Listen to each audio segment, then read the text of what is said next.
Praise the lord, praise the lord, praise the lord, praise the lord, praise the Lord. మంచిది. అందరం కూర్చుందా? అందరం కూర్చుందా?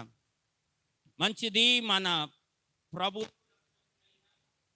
యేసుక్రీస్తు పరిశుద్ధ నామంలో ఈ ఉదయకాల సమయంలో చేరి ఉన్న మీ అందరికీ కూడా మా హృదయపూర్వకమైన వందనాలు. అందరికీ వందనాలండి. మీరు కూడా వందనాలు చెప్పండి. లైవ్లో ఉన్న వాళ్ళు కూడా వందనాలు చెప్పండి. ఈ యొక్క యూట్యూబ్ ఛానల్లో నుండి ఈ యొక్క లైవ్లో కాకుండా లైవ్ అయిపోయిన తర్వాత కూడా వీక్షిస్తున్న వాళ్ళందరికీ కూడా వందనాలు. మంచిది. ఈ మా కార్యక్రమాలు మీ అందరి యొక్క ఆత్మలకి ఎంతో మేలును కలిగిస్తున్నాయని మేము విశ్వసిస్తున్నాం. అవునండి. ఎందుకంటే మరి ఇది దేవుని యొక్క వాక్యం కాబట్టి, ఇది నా సొంత మాటలు కాదు, ఇది నా సొంత జ్ఞానం అంతకంటే కాదు.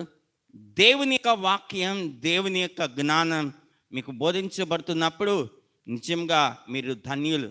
మరి ఈ విధంగా కూర్చొని ఈ లైవ్లో దేవుని యొక్క వాక్యాన్ని వింటున్న మీ అందరూ కూడా ధన్యులు. మంచిది. మరి ఈ లైవ్లో చాలా ఇబ్బందులు మేము ఎదురవుతూ ఉన్నాం. ఇప్పుడే మీరు చూసి ఉంటారు, లైవ్ ఆన్ చేసి ఆ ప్రోగ్రామ్ స్టార్ట్ చేయడానికి కొంచెం ఇబ్బంది కలుగుతూ ఉండింది. అలా దాని కొరకు మీరు ఎక్కువగా ప్రార్థన చేయండి. అంత మాత్రమే కాదు, ఎవరైతే ఈ యొక్క లైవ్ మిస్ అయ్యారు, మరి రకరకాల కారణాల చేత మిస్ అయ్యే వాళ్ళు ఉన్నారు. కొంతమంది యొక్క ప్రార్థన సమయాలు 11 తర్వాత ఉంటూ ఉంటాయి, 11, 11:30కి. అలాంటి వాళ్ళు తప్పకుండా ఈ యొక్క ఛానల్ ద్వారా మీరు ఈ యొక్క లైవ్లో ఈ యొక్క వాక్యాన్ని వినొచ్చు. తర్వాత ఇంకో విషయం ఏంటి అంటే, చాలామంది వాక్యాన్ని వింటూ ఒక అలవాటు ఉంది. అది ఎప్పటి నుంచి వచ్చిందో నాకు తెలియదు, కానీ ఈ లైవ్లో వాక్యం వింటూ చాలామంది డైరెక్ట్గా కార్యక్రమం వస్తున్నప్పుడే కామెంట్స్ పెడుతూ ఉన్నారు. గమనించండి, మేము మా మొబైల్తో ఇది షూట్ చేస్తూ ఉన్నాం ఈ యొక్క ప్రోగ్రాం. కాబట్టి మీరు కామెంట్స్ పెడుతున్నప్పుడు లైవ్లో మేము చూడటానికి కుదరట్లేదు. మీరు ఒక పని చేయాలి. అదేంటిదంటే, మా యొక్క ఛానల్లోకి వెళ్ళి చూస్తే మా యొక్క నంబర్ ఉంటుంది. అది వాట్సాప్ నంబర్. ఆ వాట్సాప్ నంబర్కి మీ ప్రార్థన అవసరతలు ఏమున్నా, ఒకవేళ పిల్లలు పరీక్షలు రాసే వాళ్ళు పరీక్షల కొరకు ప్రార్థన చేయాలన్నా, లేదా మీకు అనారోగ్య సమస్యలున్నా, లేదా ఏదైనా ఉద్యోగాల్లో సమస్యలున్నా, లేదా ఏదైనా మీకు ఏ రకమైన సమస్య ఉన్నా మీరు మా యొక్క వాట్సాప్ నంబర్కి మీరు మాకు పంపించండి. మేము తప్పకుండా అవన్నీ కూడా చదువుతాం, స్పందిస్తాం. అంత మాత్రమే కాదు, పోయిన వారం మరి ఒకరు పరీక్షల కోసం ప్రార్థన చేయండి అని పెట్టి ఉన్నారు లైవ్లో కామెంట్. మరి మేము ప్రార్థన చేస్తున్నాం. అయితే మేము దాన్ని ప్రోత్సహించకూడదు అని కారణం ఏంటి అని అంటే, ఇదంతా కూడా లైవ్లో వెళ్తూ ఉంది. మేము లైవ్లో వెళ్తూ ఒక కెమెరా ఆన్ చేసినప్పుడు ఈ యొక్క మొబైల్ నుంచే తీస్తాం కాబట్టి, మేము కెమెరా ఆన్ చేసినప్పుడు ఆ కామెంట్స్ అన్నీ కూడా మేము చూసుకుంటూ ఉండలేం. ఎందుకంటే ఇది అలా ఫిక్స్ అయిపోయి ఉంటుంది స్టాండ్కి. కాబట్టి దయచేసి ఈ విషయాన్ని గమనించండి. మరి మీరు ఆ వాట్సాప్ నెంబర్కి మీ యొక్క విషయాలన్నీ కూడా, కార్యక్రమాలన్నీ కూడా, మీ యొక్క ప్రార్థన అవసరాలన్నీ కూడా పంపించవలసిందిగా కోరుతున్నాం. Praise the lord, praise the lord, praise the lord. Hallelujah. స్తోత్రం, స్తోత్రం. హల్లెలూయా, హల్లెలూయా, హల్లెలూయా, హల్లెలూయా, హల్లెలూయా. స్తోత్రాలయ్యా, స్తోత్రం. కొద్దిసేపు మనం దేవునికి స్తోత్రాలు, స్తుతులు చేయలేదా? హల్లెలూయా, హల్లెలూయా, హల్లెలూయా, హల్లెలూయా. దేవా స్తోత్రం, స్తోత్రం, స్తోత్రం, స్తోత్రం, స్తోత్రం. హల్లెలూయా, హల్లెలూయా, హల్లెలూయా, హల్లెలూయా, హల్లెలూయా. తండ్రి మీ స్తోత్రం, రాజా మీ స్తోత్రం, ప్రభువా మీ స్తోత్రం, రక్షకుడా మీ స్తోత్రం, స్తోత్రం, స్తోత్రం. హల్లెలూయా, హల్లెలూయా, హల్లెలూయా, హల్లెలూయా, హల్లెలూయా. స్తోత్రం, స్తోత్రం, స్తోత్రం. యేసయ్యా,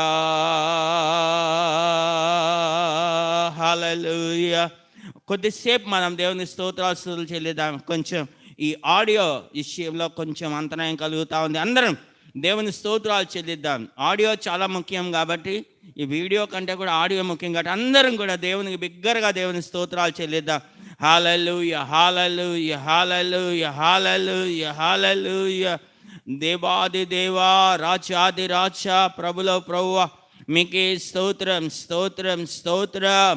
హల్లెలూయా, హల్లెలూయా, హల్లెలూయా, హల్లెలూయా, హల్లెలూయా.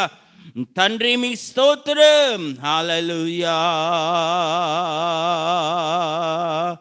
ఆమేన్, ఆమేన్, ఆమేన్, ఆమేన్. మంచిది.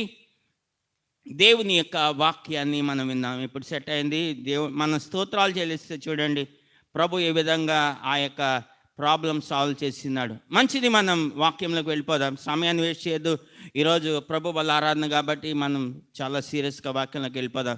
గత 2 ఆదివారాలు ప్రభు మనతో మాట్లాడిన విషయాలు, యేసు ప్రభు ఈ లోకంలో జన్మించక ముందు కొన్ని వందల సంవత్సరాల క్రితం ప్రవక్తలు ప్రవచించి ఉన్నారు. ఏమనంటే ఆయన ఈ లోకంలో జన్మిస్తాడు అని. ఆయన కాబట్టి వాళ్ళు ప్రవచించినట్లుగానే ప్రభు జన్మించి ఉన్నాడు. ఏదో అకస్మాత్తుగా ప్రభు ఈ లోకంలోకి రాలేదు. ఆయన జన్మ గురించి ప్రవక్తలు ముందుగానే ప్రవచించిన తర్వాతనే ప్రభు వచ్చి ఉన్నాడు. అంతకుముందు వారం మనం చూసిన ప్రవచనం ఏంటంటే, యూదయా దేశపు బెత్లెహేమ, నీవు యూదా ప్రధానులలో ఎంత మాత్రము అల్పమైన దానవు కావు. ఇశ్రాయేలు అన్న ప్రజలను పరిపాలించే అధిపతి నీలో నుండి వచ్చును అన్న ప్రవక్త యొక్క ప్రవచనాన్ని మనం చాలా వివరంగా విని ఉన్నాం. అయితే పోయిన ఆదివారం నక్షత్రము యాకోబులో ఉదయించును అని మరొక ప్రవక్త ప్రవచిస్తున్న ఆ ప్రవచనాన్ని మనం నేర్చుకొని ఉన్నాం. ఇవన్నీ కూడా నా యూట్యూబ్లో ఛానల్లో ఉన్నాయి. సర్వకృపానిధి మినిస్ట్రీస్ యూట్యూబ్ ఛానల్లో మీరు చూడండి. ఎందుకంటే ఇవి చాలా చాలా ప్రాముఖ్యమైన విషయాలు. ఇక మూడవది, ఈరోజు 3వ ప్రవచనాన్ని మనం నేర్చుకోబోతున్నాం. చదువుదాం. మత్తయి సువార్త 1వ అధ్యాయం. బైబిల్స్ ఉన్న వాళ్ళందరూ కూడా నేను వాక్యాన్ని చెప్తున్నప్పుడు మీరు తీసి చూడవలసిందిగా కోరుతున్నాం. మరి బైబిల్స్ ఉన్న వాళ్ళందరూ కూడా నేను ఈ వాక్యం చెప్తున్నప్పుడు రెఫరెన్స్ 2 సార్లు రిపీట్ చేస్తాను. మీరందరూ కూడా తీసి ఆ యొక్క వాక్యాన్ని చూడవలసిందిగా కోరుతున్నాం. మత్తయి సువార్త 1వ అధ్యాయం 22, 23 వచనాలు నేను చదువుతున్నాను, వినండి. ఇదిగో కన్యక గర్భవతి అయి కుమారుని కన్నును, ఆయనకు ఇమ్మానుయేలు అను పేరు పెట్టుదురు అని ప్రభువు తన ప్రవక్త ద్వారా పలికిన మాట నెరవేరినట్లు ఇదంతయు జరిగెను. ఇమ్మానుయేలు అన్న పేరు నాకు భాషాంతరమున దేవుడు మనకు తోడు అని అర్థం. చూడండి, ప్రవచనం అంటే అది మనిషి యొక్క సొంత ఇచ్చను బట్టి, సొంత తలంపుల బట్టి, సొంత ఆలోచనలు బట్టి పుట్టింది కాదు. ఇక్కడ 21వ వచనంలో చెప్తున్నాడు, అని ప్రభు తన ప్రవక్త ద్వారా పలికిన మాట నెరవేరినట్లు ఇదంతయో జరిగెను. ప్రవక్తలు ప్రవచించిన ప్రవచనాలన్నీ కూడా ప్రభువు తన ప్రవక్త ద్వారా పలికించిన మాటలే అని మొదటగా మీరు తెలుసుకోవాలి. వాళ్ళు ప్రభువు వాళ్ళ ద్వారా పలికించాడు కాబట్టి వాళ్ళు పలికారు కాబట్టి ఆ ప్రవచనాలన్నీ కూడా నెరవేర్పులోనికి వచ్చాయి. ఇది ముందు మనం తెలుసుకోవాలి. చాలామంది ఈ లోకంలో చాలా విషయాలు చెప్తూ ఉంటారు, కానీ అవి నెరవేరవు. కానీ ప్రవక్త ద్వారా పలికిన మాట అది నెరవేరుతూ ఉంది. ఆయన ఏం పలుకుతున్నాడు? ఇదిగో కన్యక గర్భవతి కుమారుని కన్నును, ఆయనకు ఇమ్మానుయేలు అన్న పేరు పెట్టుదురు. ఆ ఇమ్మానుయేలు అన్న పేరునకు భాషాంతరమున దేవుడు మనకు తోడు అని అర్థం. చాలామంది పేర్లు పెట్టుకుంటూ ఉంటారు, ఇమ్మానుయేల్ ఇమ్మానుయేల్ ఇమ్మానుయేల్. మంచిదే, పెట్టుకోవాలి. అవి దేవుని యొక్క వాక్యంలో ఉన్న పేర్లు పెట్టుకోవాలి, మంచిదే. అయితే ఆ పేరు యొక్క అర్థం ఏంటి? చూడండి, మనం చూసినట్లయితే గత వారాల్లో కూడా మరి పేర్లు కొన్ని మనం చూస్తూ ఉన్నాం. గత వారంలో కూడా పేర్లన్నీ కూడానండి, మరి సృష్టి ఆరంభం నుంచి మనం చూసినట్లయితే ఆ పేర్లన్నీ కూడా మనుషులకి దేవుడు పెట్టినవే. ఈ పేర్ల గురించి 2 మాటలు నేను మీతో చెప్తాను. అదేంటిదంటే, మరి పరలోకం నుండి దేవుడు కొన్ని పేర్లని కొంతమందికి అనుగ్రహిస్తూ ఉన్నాడు. అవునండి, ఒక మనిషి యొక్క పేరు అనేది మామూలుది కాదు. ఆ పేరులోని ఆ మనిషి యొక్క స్వభావం, ఆ మనిషి యొక్క ప్రవర్తన, ఆ మనిషి యొక్క జీవితం, ఆ మనిషి యొక్క ఆశీర్వాదం అన్నీ కూడా దాచబడి ఉన్నాయి. మనం కానీ చూసినట్లయితే ఆది కాండంలో ఆదాముకి పేరు పెట్టింది దేవుడే. ఎవరో ఆదాముకి పేరు పెట్టలేదు, లేదా ఆదామే తన పేరు తాను పెట్టుకోలేదు, కానీ దేవుడు ఆదాముకి ఆదాము అని పెట్టాడు. అందరూ హల్లెలూయా చెప్పండి. ఆదాము అవ్వలకి దేవుడే పెట్టాడు. అయితే ఈ యొక్క సృష్టి అంతటికి, పక్షులు, జంతువులు, పురుగులు అన్నిటికీ కూడా దేవుడు ఆదాముతో పేర్లు పెట్టించాడని రాయబడి ఉంది. ఆదాముకి దేవుడు పేరు పెట్టాడు, అయితే ఆదాము అవ్వకి పేరు పెట్టాడు. సరే, అయితే తర్వాత మనం చూసినట్లయితే అబ్రహాం గురించి మనం చూస్తే అబ్రాహాము యొక్క పేరుని మార్చి అబ్రహాము అని పెట్టింది దేవుడే. అందరు హల్లెలూయా చెప్పండి. అంతకుముందు అబ్రాముగా ఉన్నప్పుడు ఆ అబ్రాము యొక్క జీవితంలో ఆశీర్వాదం లేదు. ఎప్పుడైతే దేవుడు తన పేరుని మార్చి ఉన్నాడో, ఆ పేరు మార్చబడిన పేరులో నుంచి ఆశీర్వాదం అనేది బయటకు వస్తూ ఉంది. అందరూ హల్లెలూయా చెప్పండి. ఒక దేశాన్ని దేవుడు అబ్రహాముకి స్వాస్థ్యంగా ఇవ్వడమే కాకుండా ఆ దేశంలో అబ్రహాముని దేవుడు ఆశీర్వదించినట్లుగా మనం చూస్తున్నాం. అలాగే యాకోబు యొక్క పేరుని దేవుడు మార్చాడు. యాకోబు యొక్క పేరుని ఇశ్రాయేలుగా చేశాడు. అందరు హల్లెలూయా చెప్పండి. యాకోబు యొక్క పేరుని ఇశ్రాయేలుగా చేశాడు. యాకోబు అని పెట్టుకున్నంత కాలం ఆయన మరి జీవనం చాలా కష్టంగా ఉండింది. ఎవరినో ఒకరిని మాయ చేయాలి, ఎవరో ఒకరిని మోసం చేయాలి, ఎవరో ఒకరిని మరి ఏమంటారు తప్పుదో పట్టిస్తేనే కానీ ఆయన యొక్క జీవితం అన్నట్టుగా ఉండింది. కానీ యాకోబు ఇశ్రాయేలుగా మార్చబడిన తర్వాత దేవుడు ఆయన అధికంగా దీవించాడు. అందరు హల్లెలూయా చెప్పండి. ఇలా నేను చెప్పుకుంటూ వెళ్తూ ఉంటే బైబిల్లో దేవుడు పేర్లు పెడుతూ ఉన్నాడు. అంతవరకు ఎందుకు, ఈరోజు మీ పేర్లు, మన పేర్లు అన్నీ కూడా దేవుడు తన యొక్క గ్రంథంలో రాసి ఉన్నాడు. నేను ఈ సందర్భంగా పేర్ల గురించి చెప్తున్నప్పుడు 2 మాటలు కొంచెం ఆ సబ్జెక్ట్లోంచి పక్కకి వెళ్ళి చెప్తూ ఉన్నా. అదేంటిదంటే, చూడండి, ఇప్పుడు నన్ను దేవుడు ఈ భూమి మీదకి పంపించక ముందే దేవుడు నా పేరుని తన దగ్గర ఉన్న గ్రంథంలో రాసి పంపిస్తున్నాడు. ఆయన నా పేరు రాసి ఒక గ్రంథంలో ఈ భూమి మీద నేను ఎన్ని రోజులు బ్రతకాలో ఆ దినముల లెక్క ఆ గ్రంథంలో రాసి పంపిస్తున్నాడు. అందరు హల్లెలూయా చెప్పండి. నాకు తెలియదు ఈ భూమి మీద నేను ఎన్ని దినాలు బ్రతుకుతానో నాకైతే తెలియదు, కానీ నా పేరు దేవుడు తన దగ్గర ఉన్న గ్రంథంలో రాసి ఆయన పేరు, నా పేరు ఇది, నేను బ్రతకవలసిన దినముల లెక్క ఇది అని రాసి నన్ను పంపించాడు. అందరూ హల్లెలూయా చెప్పండి.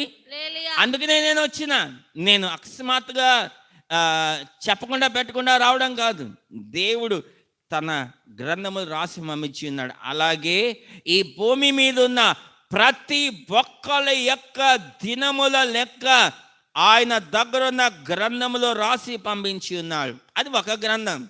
అయితే నువ్వు ఆ దినముల లెక్క పూర్తి కాకుండా మనం మరణించాం. చాలాసార్లు మనం చూస్తూ ఉంటాం. ఇది సత్యమని మీరు నమ్మేటట్లుగా కొన్ని విషయాలు చెప్తా. అదేంటిదంటే, చాలాసార్లు మన యొక్క జీవితంలో మరణపు అంచుల్లోకి వెళ్ళిపోతాం. ఇంకా చచ్చిపోతారు అని చెప్పేస్తారు, ఇంకా మనం చచ్చిపోయామని మనం కూడా అనుకుంటాం చాలాసార్లు, కానీ మళ్ళీ తిరిగి బ్రతుకుతూ ఉంటాం. అందరు హల్లెలూయా చెప్పండి. కొంతమంది భయంకరమైన యాక్సిడెంట్లు అయిపోతాయి, వాళ్ళు ప్రాణాపాయ స్థితిలో ఉంటారు, ఇంకేం లేదు అయిపోయింది చనిపోతున్నా అనుకుంటారు, కానీ సావరు, తిరిగి బ్రతుకుతారు. అవునండి, మన ప్రక్కనే ఆ రావులపాడు గ్రామంలో జరిగిన సంభవం చెప్తా. ఒకరు చాలా సీరియస్ అయిపోయారు. ఆ విధంగా గుట్టకలు మింగుతూ ఉంటే బంధువులందరికీ కబురు చేస్తారు. ఆ బంధువులందరూ వచ్చేస్తే ఇంటి లోపల బయట రోడ్డు మీద అస్సలు ఇసుకేస్తే రాలని జనమంటారు, అంతమంది వచ్చేసారు. 1 రోజు చూశారు, 2 రోజులు చూశారు, 2 రోజులు చూసినా సావట్ల. అందరు హల్లెలూయా చెప్పండి. అరే సావర్రా బాబు అని ఎవరికి వాళ్ళ ఇళ్ళకి వెళ్ళిపోయారు. చచ్చిపోయే పరిస్థితులకు వెళ్ళి మళ్ళీ తిరిగి బ్రతికాడు ఆయన. అందరు హల్లెలూయా చెప్పండి. అవునండి, కారణం ఏంటంటే మన దినముల లెక్క పూర్తి కాకుండా మనం మరణించాం. అది మరొక గ్రంథం. అదొక గ్రంథం. మరొక గ్రంథం ఏంటో తెలిసిన, ఈ భూమి మీద మనం ప్రభుని తెలుసుకొని మారు మనసు పొంది పాప క్షమాపణ నిమిత్తం బాప్తిస్మం పొందగానే మన పేరు దేవుని దగ్గర ఉన్న ఒక గ్రంథంలో రాయబడుతుంది. అందరు హల్లెలూయా చెప్పండి. ఆ పేరు రాసి ఆయన ఏం చేస్తాడు తెలుసా? ఆ రోజు నుంచి మన యొక్క మాటలే కానీ, మన యొక్క క్రియలే కానీ అన్నీ కూడా మన పేరు కింద రాయబడతాయి. అందరు హల్లెలూయా చెప్పండి. అది మరొక గ్రంథం. సరే, ఇప్పుడు ఇంతకీ ఈ మాట ఎందుకు వచ్చింది అని అంటే, చూడండి, దేవుడు పేర్లు పెడుతూ ఉన్నాడు. ఆయన ఈ భూమి మీద జన్మించేటప్పుడు ప్రవక్త ప్రవచించి ఉన్నాడు. అదేంటిదంటే, ఇదిగో కన్యక గర్భవతి కుమార్ని కన్నును, ఆయనకు ఇమ్మానుయేలు అన్న పేరు పెట్టుదురు. ఇమ్మానుయేలు అన్న పేరుకు అర్థం ఏంటిదంటే, భాషాంతరమున దాని అర్థం ఏంటంటే, దేవుడు మనకు తోడై ఉన్నాడు. దేవుడు మనకు తోడై ఉన్నాడు. అందరు హల్లెలూయా చెప్పండి. దేవుడు మనకు తోడు. ఇంతకీ దేవుని యొక్క తోడు మనకు కావాలా? దేవుడు మనకి తోడై ఉండాలా? దేవుడు తోడుగా లేకపోతే మనం బ్రతకలేమా? సృష్టి ఆది నుండి దేవుడు పెట్టిన క్రమం అది. మనకి దేవుడు ఎందుకండి తోడు అని మనం చూసినట్లయితే చాలా జాగ్రత్తగా వినండి. మనం ఎవరమే తెలిసిన ఆయన పిల్లలమై ఉన్నాం. ఆయన ఎవరంటే మన పరలోకపు తండ్రి అయి ఉన్నాడు. అందరు హల్లెలూయా చెప్పండి. ఆయన మన పరలోకపు తండ్రి అయి ఉన్నాడు. మనము ఆయన పిల్లలమై ఉన్నాం. ఈ భూమి మీద ఉన్నప్పుడు మరి తల్లిదండ్రులకి పిల్లలు తోడు, పిల్లలకి తల్లిదండ్రులు తోడు. కావాలని చూడండి, కొంతమంది తల్లిదండ్రులు అర్జెంటుగా ఎక్కడికైనా వెళ్ళాల్సి వచ్చి పిల్లల్ని విడిచిపెట్టి వెళ్తే పిల్లలు ఎంత కొట్టుకులాడుతూ ఉంటారు, ఎంత బాధపడుతూ ఉంటారు. అయ్యో మా నాన్న, అయ్యో మా అమ్మ అని వాళ్ళ తల్లిదండ్రుల కొరకు చాలా ఎదురు చూపులు చూస్తూ ఉంటారు. అవునండి, తల్లిదండ్రులకి పిల్లలకి మధ్య ఉన్న బంధం అది. తల్లిదండ్రులకి పిల్లలు తోడుగా ఉన్నారు, పిల్లలకి తల్లిదండ్రులు తోడుగా ఉన్నారు. అందరు హల్లెలూయా చెప్పండి. హల్లెలూయా, హల్లెలూయా. మీ ఇళ్ళలో ఎలా ఉంటుందో తెలియదు, కానీ మా ఇంట్లో అయితే మా పెద్ద పాప వాళ్ళ అమ్మ ఎక్కడికైనా వెళ్ళింది అనుకోండి, ఎక్కడికి వెళ్దు, ఇక్కడెక్కడే ఏదైనా పని మీద వెళ్తే ఆ ఇంట్లో నుంచి బయటికి వెళ్ళింది మొదలుకొని ముందే కానీ తెలిస్తే అసలు ఎంత టెన్షన్ పడిపోతుందో, ఎక్కడికో వెళ్ళిపోతుంది మా అమ్మ, ఎక్కడికో వెళ్ళిపోతుంది మా అమ్మ అని. అయితే ఆమె వెళ్ళవలసిన టైం వచ్చి వెళ్తున్నప్పుడు తలుపు దగ్గరే ఉండి చూస్తూ ఉంటుంది, ఎప్పుడు వస్తుందా అని. అందరు హల్లెలూయా చెప్పండి. ఎందుకు? ఆ పిల్లకి ఆమె యొక్క తల్లి తోడు. ఆ తోడు లేనప్పుడు ఎదురు చూడటం అనేది మామూలే. దేవుడు ఇది పెట్టింది ఒక సృష్టి ఆరంభం నుంచి ఒక విధిగా దేవుడు పెట్టి ఉన్నాడు.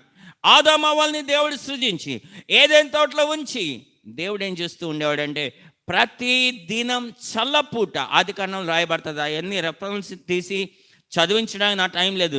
ప్రతి దినం చల్లపూట దేవుడనే యెహోవా ఆ ఏదైనా తోటలోనికి వస్తూ ఉండేవాడు. చల్లపూట అని చెప్పినప్పుడు వేకువ చాముననే చల్లగా ఉంటుంది, తిరిగి రాత్రికాల టైంలో చెప్పండి చల్లగా ఉంటుంది. ఈ టైంలో ఆయన వచ్చి ఆదాము అవ్వలతో సహవాసం చేస్తూ ఉండేవాడు. అది ఆయన వాళ్ళకి తోడుగా ఉండడం అంటే. అందరు హల్లెలూయా చెప్పండి.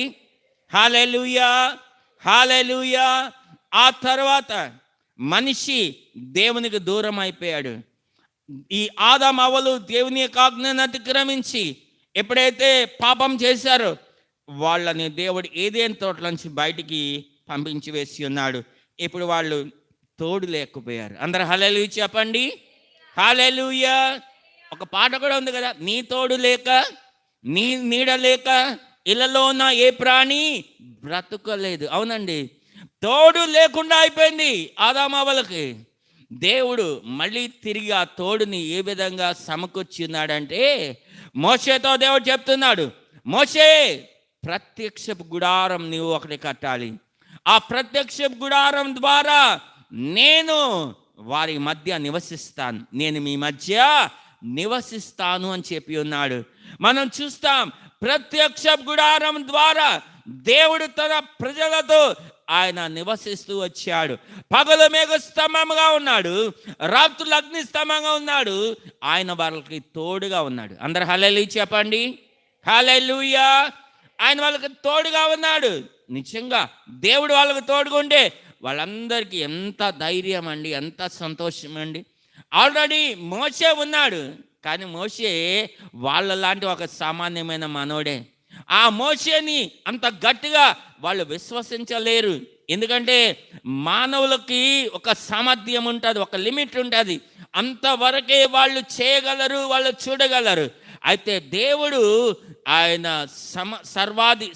సర్వశక్తిమంతుడు, సర్వాధికారం కలిగిన వాడు. కాబట్టి ఆయనకు అసాధ్యమైంది ఏది లేదు. కాబట్టి ఆయన వాళ్ళకి తోడుగా ఉంటున్నప్పుడు నిజంగా వాళ్ళు ఎంత సంతోషపడుతూ వచ్చారు. అందరు హల్లెలూయా చెప్పండి. హల్లెలూయా, హల్లెలూయా. ఆయన వాళ్ళకి తోడుగా ఉంటూ ఉన్నాడు. వాళ్ళు ఆయన తోడుని చూసి వాళ్ళు ఆ యొక్క 40 సంవత్సరాలు ఆ యొక్క కనాను యాత్ర చేసి ఉన్నారు. ఐగుప్తు నుంచి పాలు తెల్ల ప్రవహించే కనాను దేశం వరకు వాళ్ళు 40 సంవత్సరాలు వాళ్ళు వెళ్తూ వచ్చారు. అయితే మనం చూసినట్లయితే ఆ తోడు ఆ యొక్క ప్రత్యక్ష గుడారం యొక్క దినములు అయిపోగానే మనం చూస్తాం, ప్రభు అయిన యేసుక్రీస్తే పరలోకాన్ని విడిచిపెట్టి ఈ భూలోకంలోనికి ఆయన నరవతారిగా వచ్చి ఉన్నాడు. అందరు హల్లెలూయా చెప్పండి. హల్లెలూయా, హల్లెలూయా. ఆయన వచ్చి ఉన్నాడు. అదే ఇక్కడ ప్రవక్త ప్రవచిస్తున్నాడు. అదేంటిదంటే, ఇదిగో కన్యక గర్భవతి అయి కుమారుని కనను, ఆయనకు ఇమ్మానుయేలు అనే పేరు పెట్టుదురు. ఇమ్మానుయేలు అనే పేరుకు భాషాంతరమున దేవుడు మనకు తోడు అని అర్థం. అవునండి, ఆయన మనకు తోడుగా ఉండడానికి ఆయన 2025 సంవత్సరాల క్రితం ఈ లోకంలోనికి ఆయన వచ్చి ఉన్నాడు. మనం బైబిల్ గ్రంథంలో చూసినట్లయితే ఆయన ప్రారంభం నుండి, సృష్టి ఆది నుండి ఆయన తన బిడ్డలకు తోడుగా ఉంటూ వచ్చాడు. మనం కొంతమంది భక్తుల్ని మనం చూద్దాం, దేవుడు వాళ్ళకి ఏ విధంగా తోడుగా ఉన్నాడు. ఆదికాండం మరి 39వ అధ్యాయం 2వ వాక్యం. నేను మళ్ళీ చెప్తున్నాను, ఆదికాండం 39వ అధ్యాయం 2వ వాక్యం. బైబిల్స్ ఉన్న వాళ్ళందరూ బైబిల్స్ తీయండి. బైబిల్స్ తీసి మరి నేను చదువుతున్నప్పుడు లేదా చెప్తున్నప్పుడు చాలా జాగ్రత్తగా ఫాలో అవుతూరండి. రాసుకోవాలంటే రాసుకోండి, చదవండి. ఆదికాండం 39వ అధ్యాయం 2వ వాక్యం. యెహోవా యోసేపునకు తోడై ఉండెను గనుక అతడు వర్ధిల్లుచు తన యజమానుడగు ఆ ఐగుప్తీన ఇంట ఉండెను. చాలా జాగ్రత్తగా గమనించండి.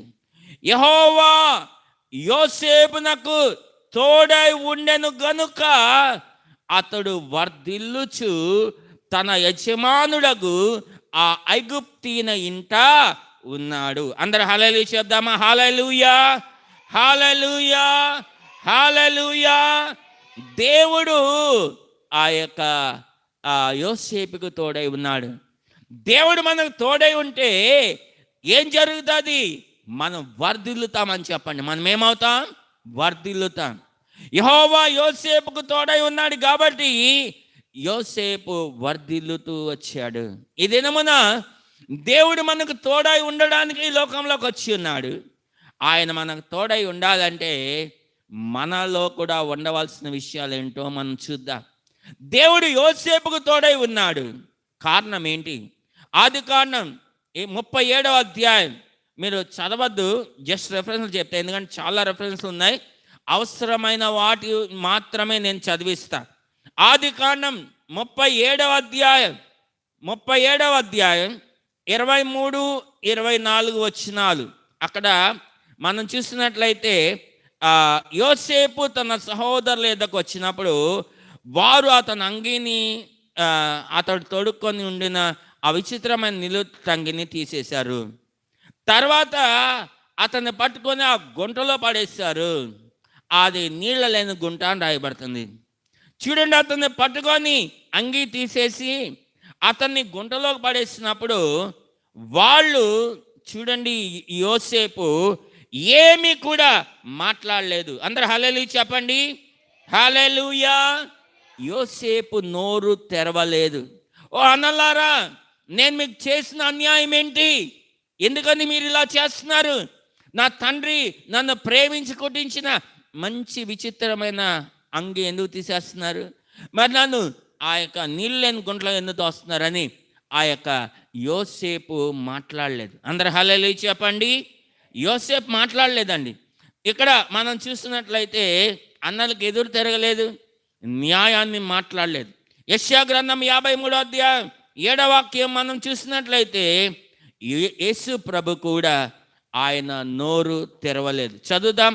యెషయా గ్రంథం 53వ అధ్యాయం 7వ వాక్యం. యెషయా గ్రంథం 53వ అధ్యాయం 7వ వాక్యం. అతడు దౌర్జన్యము నొందెను, బాధింపబడినను అతడు నోరు తెరవలేదు. ఆ అంగి తీసేశారు, నోరు తెరవలేదు. గుంటలో నీళ్లు లేని గుంటలో పడేశారు, నోరు తెరవలేదు. తర్వాత మిద్యానీయ వర్తకులకు అమ్మేశారు, అమ్మేసినా కానీ నోరు తెరవలేదు. అందరు హల్లెలూయా చెప్పండి. హల్లెలూయా. దేవుడు యోసేపుకి ఎందుకు తోడై ఉన్నాడంటే ఆయన నోరు తెరవలేదు.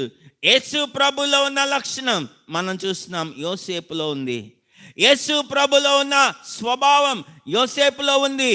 అందుకనే ఆయన నోరు తెరవలేదు. ఒక ప్రవక్త ప్రభు గురించి ముందే ప్రవచించి ఉన్నాడండి. చదువుదాం. యోహాను సువార్త 19వ అధ్యాయం 9వ వాక్యం. యోహాను సువార్త 19వ అధ్యాయం 9వ వాక్యం. లైవ్లో ఉన్నాం కాబట్టి చాలా ఫాస్ట్గా చదవాలి. యోహాను సువార్త 19:9. యోహాను సువార్త 19. నీవు ఎక్కడి నుండి వచ్చితివని యేసును అడిగాను. అయితే యేసు అతనికి ఉత్తరమియ్యలేదు. పిలాతు అడుగుతున్నాడు, నువ్వు ఎక్కడి నుంచి వచ్చావు? నువ్వు యూదులకు రాజు అంటున్నావు కదా, నువ్వు ఎక్కడి నుంచి వచ్చావంటే యేసు అతనికి ఏ ఉత్తరము ఇవ్వలేదు, నోరు తెరవలేదు. అందరు హల్లెలూయా చెప్పండి. అంటే ఇది దేనికి సంబంధించింది అని అంటే అన్యాయముగా తీర్పు తీర్చబడుతున్నా ఆ పిలాతు ఆయనతో మాట్లాడుతున్నా, అడుగుతున్నా, ఆయన నోరు తెరవలేదు. ప్రభువైన యేసుక్రీస్తు ఆయన మనకు చెప్తున్న మాట ఏంటిదంటే మత్తయి సువార్త 5వ అధ్యాయం 11, 12 వచనాల్లో మనం చూస్తాం. నా నిమిత్తము, మళ్ళీ చెప్తున్నా, మత్తయి సువార్త 5వ అధ్యాయం 11, 12 వచనాలు. నా నిమిత్తము జనులు మిమ్మల్ని నిందించి హింసించి మీ మీద అబద్ధముగా చెడ్డ మాటలల్లా పలుకున్నప్పుడు మీరు ధన్యులు. ఏం చేయమంటున్నాడు? సంతోషించి ఆనందించండి, పరలోకమందు మీ ఫలము అధికమగును. అందరు హల్లెలూయా చెప్పండి. హల్లెలూయా, హల్లెలూయా. మనము నోరు తెరవకూడదు. నేను ఇందాక మాట చెప్పిన ప్రభువైన యేసుక్రీస్తు గురించి ప్రవక్త ప్రవచించి ఉన్నాడు. ఏం ప్రవచించాడు? ఇదిగో ఈయన నా సేవకుడు, ఈయన మీద నా ఆత్మను ఉంచి ఉన్నాను, ఈయన జగడమాడడు, కేకలు వేడు, విధులైన స్వరం వినబడదు. అంటే ఈయన నోరు తెరవాడు. అందరు హల్లెలూయా చెప్పండి. హల్లెలూయా, హల్లెలూయా. అన్యాయముగా తీర్పు తీర్చబడుతున్నా, అన్యాయముగా బాధించబడుతున్నా ఈయన నోరు తెరవడం లేదు.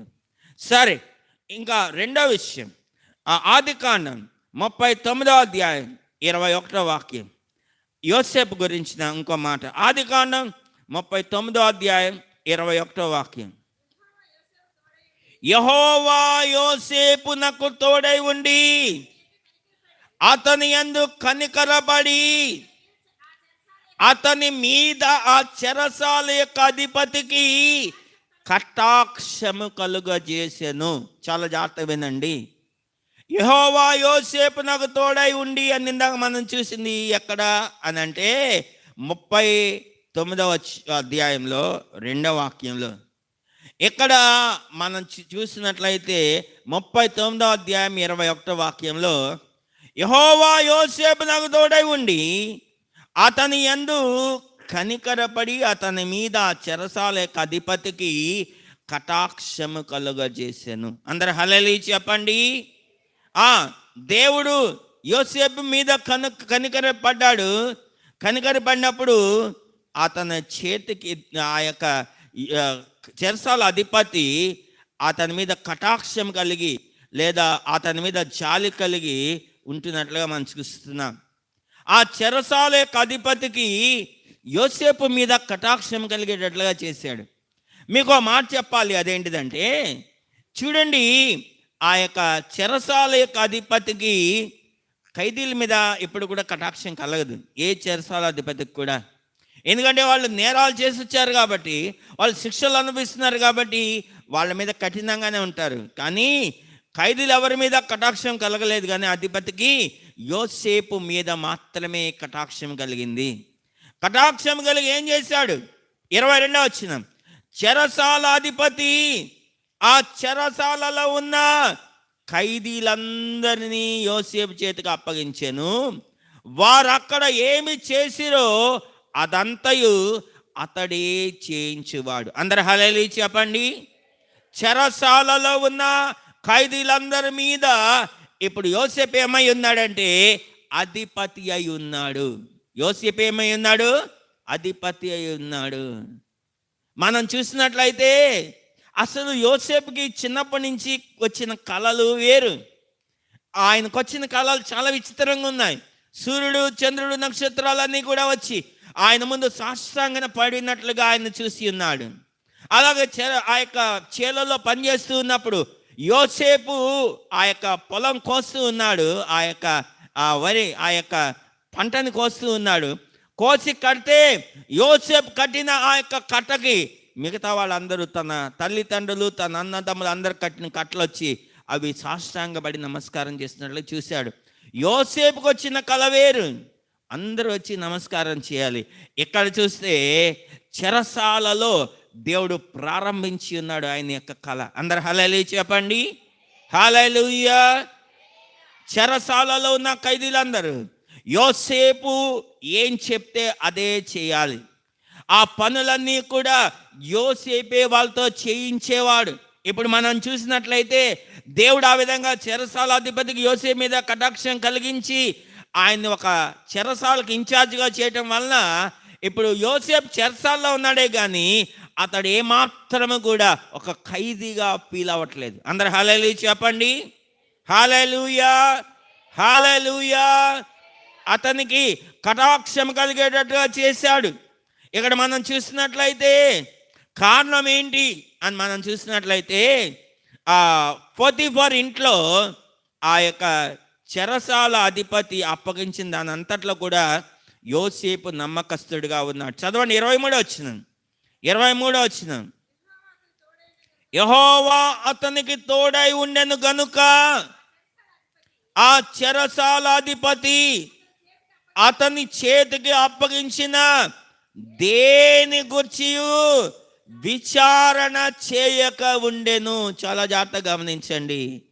చూడండి, ఈ చెరసాల అధిపతి యోసేపుకి కొన్ని బాధ్యతలు అప్పగించి ఉన్నాడు.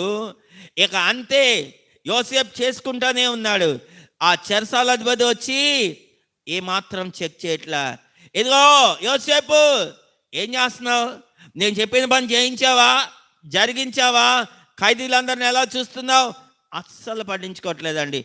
ఏ పని గురించి అయినను, దేనిని గురించి అయినను విచారణ చేయక ఉండెను. కారణం ఏంటో తెలుసా? ఈ యొక్క యోసేపు పోతీఫర్ ఇంట్లో ఉన్నప్పుడు కూడా పోతీఫర్ యోసేపుకి తన ఇల్లంతటినీ కూడా అప్పగించాడు. అందరు హల్లెలూయా చెప్పండి. హల్లెలూయా.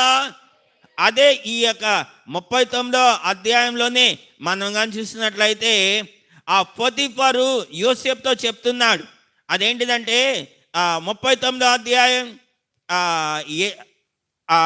మొదట్లో మనం చూస్తాం. 5వ వచనం నుంచి మనం చూస్తే 5వ వచనం నుండి, అతడు తన ఇంటి మీదను 4వ వచనం చదవండి. 39 4వ వచనం.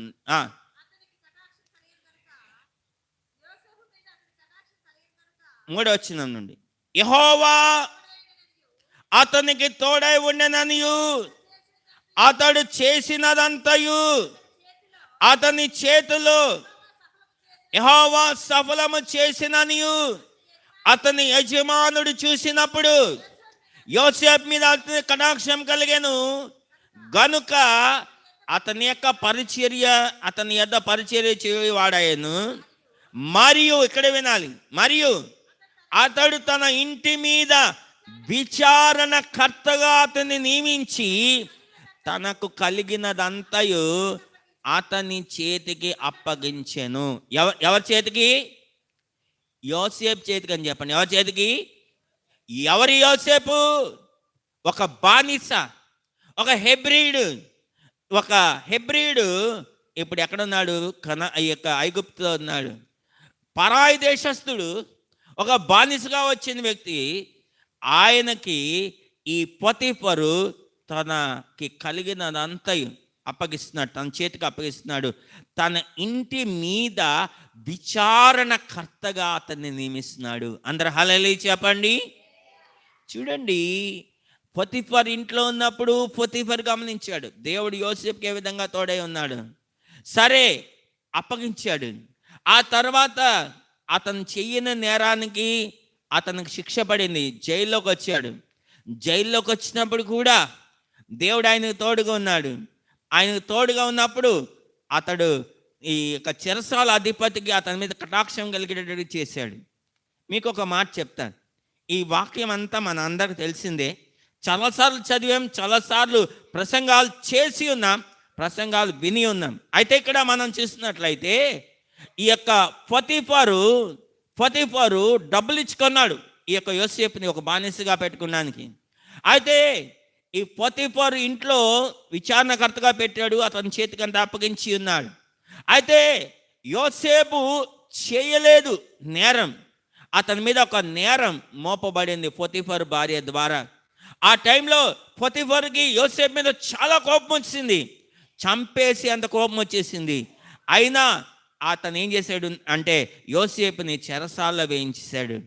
నన్ను కానీ అడిగితే ఈ యోసేపు మీద పొతిఫర్కి కనికరం రాకూడదు, కటాక్షం కలగకూడదు. కానీ కలిగింది. కారణం ఏంటో తెలుసా? యెహోవా యోసేపుకు తోడై ఉన్నాడు. అందరూ హల్లెలూయా చెప్పండి. హల్లెలూయా, హల్లెలూయా. నా ఇంటిలోనే ఇంత అపనమ్మకస్తుడుగా ఉన్నాడు వీడు నా దేశస్థుడు కాదు, వీడు పరాయి దేశస్థుడు, వీడిని నమ్మి అన్నీ నేను వీడి చేతికి అప్పగించాను, నా ఇంటి అంతటికి విచారణకర్తగా పెట్టాను, చూడండి నమ్మక ద్రోహి అయిపోయాడు అని నన్ను కానీ అడిగితే పొతిఫర్కి యోసేపు మీద కనికరం కటాక్షం కలగకూడదు. కానీ అక్కడ రాయబడుతుంది, చెరసాలలో యోసేపును వేసినా దేవుడు యోసేపుకు తోడుగా ఉన్నాడు కాబట్టి చెరసాల అధిపతికి అతని మీద కటాక్షం కలిగేటట్టుగా చేశాడు. అందరూ హల్లెలూయా చెప్పండి. ఇల్లు అప్పగిస్తే ఇంట్లో అపనమ్మకంగా ఉన్నాడని ఆయన అలాగా చేయలేదు. ఆయన్ని చెరసాలలో పెట్టినప్పుడు చూడండి సేమ్ మళ్ళీ అప్పగింత చేస్తూ ఉన్నాడు. ఈ ఖైదీలందరినీ కూడా ఆయన చేతికి అప్పగిస్తున్నాడు. ఖైదీలందరితో కూడా యోసేపే పనులు చేస్తూ ఉన్నాడు. నిజంగా ఇది చాలా గంభీరమైన విషయం కదా. దేవుడు తోడుకుంటే చూడండి, పొతిఫర్ ఇంట్లో ఉన్నా అక్కడ ఆశీర్వాదమే, ఇక్కడ చెరసాలలో ఉన్నా అతనికి ఆశీర్వాదమే. ఇంకా మనం చూసినట్లయితే యోసేపుకి దేవుడు తోడై ఉండటం వల్ల ఏం జరిగింది? ఆదికాండం 39వ అధ్యాయం 8-9 వచనాలు. ఆదికాండం 39వ అధ్యాయం 8-9 వచనాలు. అయితే అతడు ఒప్పక, నా యజమానుడు తనకు కలిగినదంతయు నా చేతికి అప్పగించెను కదా, నా వశమున తన ఇంట్లో ఏమున్నదో అతడు ఎరుగడు, ఈ ఇంటిలో నాకంటే పైవాడు ఎవడునూ లేడు. బాగా వినండి, నీవు అతని భార్యవైనందున నిన్ను తప్ప మరి దేని కూడా నాకు అప్పగింపక ఉండలేదు. కాబట్టి నేనెట్లు ఇంత ఘోరమైన దుష్కార్యమును చేసి దేవునికి విరోధముగా పాపము కట్టుకొందునని తన యజమానుని భార్యతో అనెను. అందరూ హల్లెలూయా చెప్పండి. హల్లెలూయా చెప్పండి. హల్లెలూయా, హల్లెలూయా, హల్లెలూయా. ఈ మాటల యొక్క అర్థం ఏంటో తెలుసా? ఈ యోసేపు దేవునికి భయపడుతున్నాడు అని అర్థం. ఎవరు భయపడుతున్నాడండి? చెప్పాలి అందరు, ఎవరికి భయపడుతున్నాడు? యోసేపు దేవునికి భయపడుతున్నాడు. ఆదికాండం 42 అధ్యాయం 18వ వాక్యం త్వరగా చదవాలి. ఆదికాండం 42:18. 3వ దినమున యోసేపు వారిని చూచి, నేను దేవునికి భయపడవాడను. అందరు హల్లెలూయా చెప్పండి. అందరు హల్లెలూయా చెప్పండి. హల్లెలూయా, హల్లెలూయా. దేవుడు ఎవరికి తోడై ఉంటాడు? ఆయనకు భయపడే వాళ్ళకి తోడై ఉంటాడు. అందరు హల్లెలూయా చెప్పండి. భక్తి చేయటం కాదండి, మనం దేవునికి చెప్పాలి. అందరూ మనం దేవునికి భయపడాలి. భక్తి ఎవరైనా చేస్తారు, కానీ భక్తి వేరు, భయభక్తులు వేరు. దేవునికి మనం భయపడుతూ భక్తి చేయవలసిన వాళ్ళమై ఉన్నాం. అయితే యోసేపుకి దేవుడు తోడై ఉండడానికి గల కారణం ఏంటంటే, యోసేపు అంటున్నాడు, నేను దేవునికి భయపడువాడను. ప్రభు చెప్తున్నాడు మనం ఎవరికి భయపడాలి. మత్తయి సువార్త 10వ అధ్యాయం 28వ వాక్యం. మత్తయి సువార్త, బైబిల్స్ ఉన్న వాళ్ళందరూ తెచ్చి చూడండి, అలాగే రాసుకోవాలంటే రాసుకోండి. 10వ అధ్యాయం 28వ వాక్యం. మరియు ఆత్మను చంపనయక దేహమనే చంపువారికి భయపడకుడి గాని ఆత్మను దేహమును నరకములో నశింపజేయువానికి మిక్కిలి భయపడుడి. ఆత్మను చంపనేరక దేహమునే చంపువారికి మీరు భయపడద్దు, కానీ దేహాన్ని ఆత్మని రెండిటిని నరకములో నశింపచేయ శక్తి గలవానికి మీరు మిక్కిలి భయపడండి. అందరూ హల్లెలూయా చెప్పండి. మిక్కిలి భయపడండి అంటే దాని అర్థం ఎక్కువగా భయపడండి అని. చాలామందికి ఈ సత్యం తెలియదు, అందుకనే దేవుడు అంటే భయం ఉండట్లేదు. భక్తి అంటే ఎలా చేస్తున్నారంటే ఆడతా పాడతా ఏదో చిన్నపిల్లలు ఆటలా చేస్తున్నారు. నీవు భక్తి చేస్తున్నావు అంటే గుర్తుపెట్టుకో, దేవునికి భయపడతా చేయాలి, అప్పుడే దేవుడు నీకు తోడై ఉంటాడు. యోసేపుకి దేవుడు ఎందుకు తోడై ఉన్నాడంటే, యోసేపు దేవునికి భయపడుతున్నాడు. అమ్మో నా దేవుడా, ఆయన ప్రాణాన్నే కాదు, దేహాన్నే కాదు, ఆత్మని కూడా ఆయన నశింపజేస్తాడు, కాబట్టి నేను ఆయనకి భయపడాలి. అవునండి, ఈ యోసేపు దేవునికి భయపడి ఏం చేస్తున్నాడంటే, ఆదికాండం 39వ అధ్యాయం 11-12 వచనాలు. ఆదికాండం 39వ అధ్యాయం 11-12 వచనాలు. అట్లుండగా ఒకనాడు అతడు తన పని మీద ఇంట్లోనికి వెళ్ళినప్పుడు ఏ మనుషులు ఎవరు అక్కడ లేరు.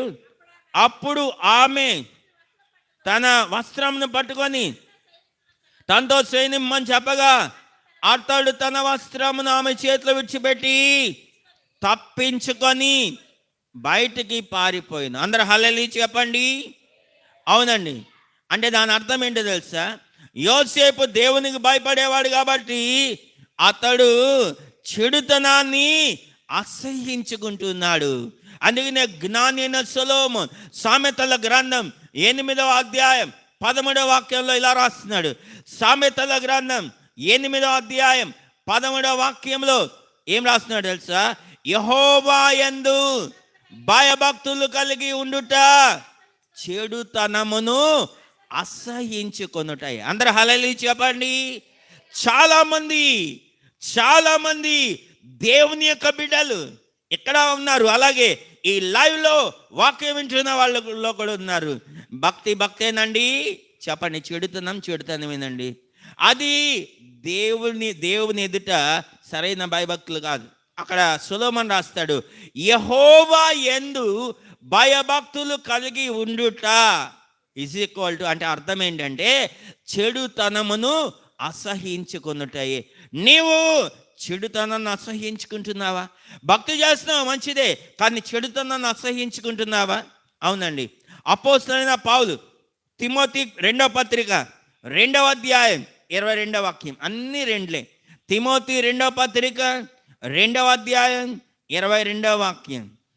అక్కడ పౌలు తిమోతికి రాస్తూ అంటున్నాడు, నీవు యవనేచ్ఛల నుండి, చదవాలి, నీవు యవనేచ్ఛల నుండి పారిపము, పవిత్ర హృదయులై ప్రభువుకు ప్రార్థన చేయవారితో కూడా నీతిని, విశ్వాసమును, ప్రేమను, సమాధానమును వెంటాడుము. అందరు హల్లెలూయా చెప్దామా? బిగ్గరగా చెప్తారా? హల్లెలూయా, హల్లెలూయా. నీవు యవనేచ్ఛల నుండి పారిపో. యవనేచ్ఛలు మరొకటి ఏదో కాదు, కానీ యవనేచ్ఛలు అని అంటే చెడుతనం. అవునండి. సామెతల గ్రంథం 3వ అధ్యాయం 7-8 వచనాలు. సామెతల గ్రంథం 3వ అధ్యాయం 7-8 వచనాలు త్వరగా చదవాలి. నేను జ్ఞానిని కదా అని నీవు అనుకొనవద్దు. యెహోవా యందు భయభక్తులు కలిగి చెడుతనమును విడిచిపెట్టుము, అప్పుడు నీ దేహమునకు ఆరోగ్యమును, నీ ఎముకలకు సత్తువయు కలుగును. అందరు హల్లెలూయా చెప్పండి. చాలా మంది అనుకుంటున్నారంట, నేను జ్ఞానిని అనుకుంటున్నారంట. అనుకొని యెహోవా యందు భయభక్తులు కలిగి ఉంటున్నారు, కానీ చెడుతనాన్ని విడిచిపెట్టట్లా. ఇక్కడ అంటున్నాడు, నేను జ్ఞానిని నువ్వు అనుకోవద్దు, నువ్వు యెహోవా యందు భయభక్తులు కలిగి చెడుతనాన్ని విడిచిపెట్టు, అప్పుడు నీ దేహానికి ఆరోగ్యం, నీ ఎముకలకు సత్తువ కలుగుతుంది. అందరు హల్లెలూయా చెప్పండి. హల్లెలూయా, హల్లెలూయా. చాలా మంది అండి క్రమంగా దేవుని మందిరానికి వస్తారు, ప్రార్థన బాగా చేస్తారు, బైబిల్ బాగా చదువుతారు, ఇంట్లో కూడా ప్రార్థన చేస్తారు, ఇంట్లో కూడా బైబిల్ చదువుతారు, దేవుని యందు భయభక్తులు కలిగి ఉంటారు, కానీ చెడుతనాన్ని విడిచిపెట్టరు. అందుకనే ఇక్కడ అంటున్నాడు, అలా విడిచిపెడితేనే నీ దేహంలో ఆరోగ్యం, నీ ఎముకలకు సత్తువ. చూడండి, అనారోగ్యతతో బాధపడుతుంటారు. పాస్టర్ గారు ఎన్నిసార్లు ప్రార్థన చేసినా మా రోగం బాగవట్లేదు అంటారు. పాస్టర్ గారు మీతో ఎన్నిసార్లు చేయించుకున్నా రోగం ఉంటానే ఉందండి, ఇంకా ఏం చేయాలి? ప్రపంచంలో ఉన్న ఏ దైవ సేవకుని దగ్గరికైనా వెళ్ళి ప్రార్థన చేయించుకో, నీవు చెడుతనాన్ని విడిచిపెట్టే వరకు నీ దేహంలో ఆరోగ్యం ఉండదు, నీ ఎముకలకు సత్తువ ఉండదు. అందరు హల్లెలూయా చెప్పండి. హల్లెలూయా, హల్లెలూయా. చాలా మందికి ఇదొక అలవాటు అయిపోయింది. అదేంటంటే, ఈ పాస్టర్ గారు కాకపోతే ఆ పాస్టర్ గారు, ఆయన కాకపోతే ఇంకో ఆయన, చూడండి, చెడుతనాన్ని మాత్రం విడిచిపెట్టడం, కానీ ఆరోగ్యం కావాలి, ఎముకలకు సత్తువ కావాలి, అన్ని భౌతిక పరమైన అవసరాలన్నీ తీరిపోవాలి. కాబట్టి ఇటు అటు పరిగెత్తుతూ ఉంటారు. కానీ ఈ దినమున నీవు ఆశీర్వదించబడాలంటే, దేవుడు నీకు తోడై ఉంటే నువ్వు వర్ధిల్లుతావు. నువ్వు వర్ధిల్లాలంటే నువ్వు యెహోవా యందు భయభక్తులు కలిగి చెడుతనాన్ని విడిచిపెట్టు, దేవునికి భయపడు. యోసేపులో ఉన్న ఏకైక లక్షణం ఏంటంటే, దేవుడు యోసేపుకు తోడై ఉండడానికి ప్రధానమైన అసలు కారణం ఏంటంటే, ఆయన దేవునికి భయపడేవాడు. అందరు హల్లెలూయా చెప్పండి. హల్లెలూయా, హల్లెలూయా, హల్లెలూయా. రెండవదిగా మోషే దగ్గరకు వద్దాం. మోషే నిర్గమాకాండం 3వ అధ్యాయం 12వ వాక్యం. నిర్గమాకాండం 3వ అధ్యాయం 12వ వాక్యం. అక్కడ మనం చూస్తున్న మాట, ఆయన అంటున్నాడు, నిశ్చయముగా నేను నీకు తోడై ఉండను, నేను నిన్ను పంపినంటకు. చాలు. ఆ 12వ వచనం మొదటి మాట మాత్రమే చాలు. నిశ్చయముగా నేను నీకు తోడై ఉండేదను. ఈ మాట మోషేతో దేవుడు చెప్తున్నాడు. చెప్పవలసిన కారణం ఏంటో తెలుసా? ఎందుకు చెప్తున్నాడో తెలుసా? దేవుడు మోషేని ఆ ఫరో దగ్గర పంపాలి అని ఉద్దేశించాడు. ఐగుప్తుకి రాజు ఫరో, ఆ ఫరో దగ్గర పంపాలని అనుకున్నాడు. అయితే ఇప్పుడు ఆ మోషేకి చెప్పాలి. మోషేకి చెప్తుంటే మోషే వెళ్ళడానికి రెడీగా లేడు. కారణం ఏంటంటే, ఆల్రెడీ మోషే ఐగుప్తులోకి వెళ్ళి ఐగుప్తులో ఉంటున్నప్పుడు ఒక ఐగుప్తుడిని చంపేసి ఇసుకలో పాతి పెట్టేసి పారిపోయి వచ్చాడు. ఆ మాట ఫరోకి తెలిసిపోతే ఫరో ఆయన పట్టుకొని శిక్షిస్తాడు లేదా చంపేస్తాడు భయంతో ఐగుప్తుని విడిచిపెట్టి పారిపోయి వచ్చాడు. ఇప్పుడు ప్రభు మోషేని పిలిచి, మోషే నువ్వు వెళ్ళాలి. అందరు హల్లెలూయా చెప్పండి. అందరు హల్లెలూయా చెప్పాలి. హల్లెలూయా. మోషే నువ్వు ఫరో దగ్గరికి వెళ్ళాలి, నేను నిన్ను పంపిస్తున్నాను అని అంటే, ఈ మోషే అమ్మో బాబో నేను మాత్రం వెళ్ళనంటే వెళ్ళనంటున్నాడండి. కారణం ఏంటంటే, నేను పారిపోయి వచ్చా, నేను పారిపోయి ఉన్నా, నేను ఎలా వెళ్తా, నేను వెళ్ళానంటే వాళ్ళు దొరికిపోతా అని ఆ యొక్క ఫరో దగ్గర ఏం చేస్తున్నాడు అంటే దేవుని దగ్గర సాకులు చెప్తా ఉన్నాడు. ఇది నేను చెప్తా ఉంటే యోహాను సువార్త మీరు చదవదులే, ఆఖరి అధ్యాయంలో ఒక మాట రాయబడి ఉంటుంది, నీవు యవనుడివైనప్పుడు నీ అంతటా నీవే నడుము కట్టుకొని నీకు ఇష్టమైన చోట్లకు నువ్వు తిరుగుతా వచ్చావు. అయితే నువ్వు ముసలివాడు అయినప్పుడు నీవు నీ చేతులు చాపదవు, వేరొకడు వచ్చి నీ నడుము కట్టి నీకు ఇష్టము కాని చోట్లకు అతడు నేను మోసుకొని పోతాడు. అందరు హల్లెలూయా చెప్పండి. హల్లెలూయా, హల్లెలూయా. ఐగుప్తుకి వెళ్ళడానికి ఈ యొక్క మోషేకి ససేమిరా ఇష్టం లేదు, కానీ దేవుడు వెళ్ళమని చెప్తున్నాడు. మనకి ఇష్టమైన చోట్లకు దేవుడు పంపడు, కానీ మనకి ఇష్టం లేని చోట్ల దేవుడు పంపుతాడు. కారణం ఏంటో తెలుసా? ఆయన ఆలోచనలు వేరు, మన తలంపులు వేరు. అందరు హల్లెలూయా చెప్పండి, బిగ్గరగా చెప్పండి. మన తలంపులు వేరు, దేవుని ఆలోచనలు వేరు. అందరు చెప్పండి నాతో, మన తలంపులు వేరు, దేవుని ఆలోచనలు వేరు. అవును, మనం ఏదేదో తలస్తాం, నేను అది చేస్తా, ఇది చేస్తా, నేను పైకి వచ్చేస్తా, ఏమేమో చెప్తాం, కానీ మన తలంపులు వేరు, దేవుని ఆలోచనలు వేరు. అవునండి, బైబిల్ గ్రంథంలో ఇలా చాలా మందిని నేను చూపిస్తా. యోనా అన్నాడు, నినివే వెళ్ళమంటే తర్షీషుకు వెళ్తున్నాడు, కానీ దేవుడు ఆయన నడుము కట్టి ఖచ్చితంగా బలవంతంగా నినివే పట్టణాన్ని తీసుకొచ్చాడు. అందరు హల్లెలూయా చెప్పండి.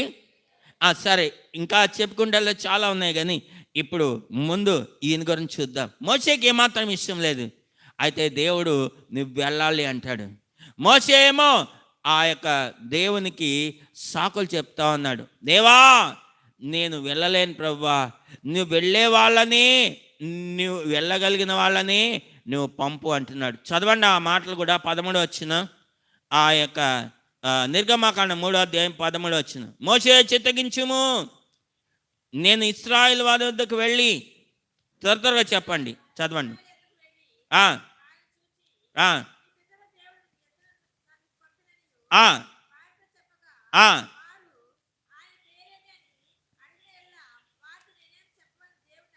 చూడండి, ఈ యొక్క మోషే దేవునికి కుంటి సాకులు చెప్తా ఉన్నాడు, రకరకాలుగా సాకులు చెప్తా ఉన్నాడు. అయ్యా నేను వెళ్ళలేనయ్యా, నేను ఇశ్రాయేలు దగ్గరికి వెళ్ళి మీ దేవుడు నన్ను పంపించాడంటే మీ దేవుని పేరేంటి అని వాళ్ళు అడుగుతారయ్యా అని లేనిపోయిన కుండి సాకులన్నీ కూడా చెప్తా ఉన్నాడు. 11 వచ్చిన చదవండి ముందు.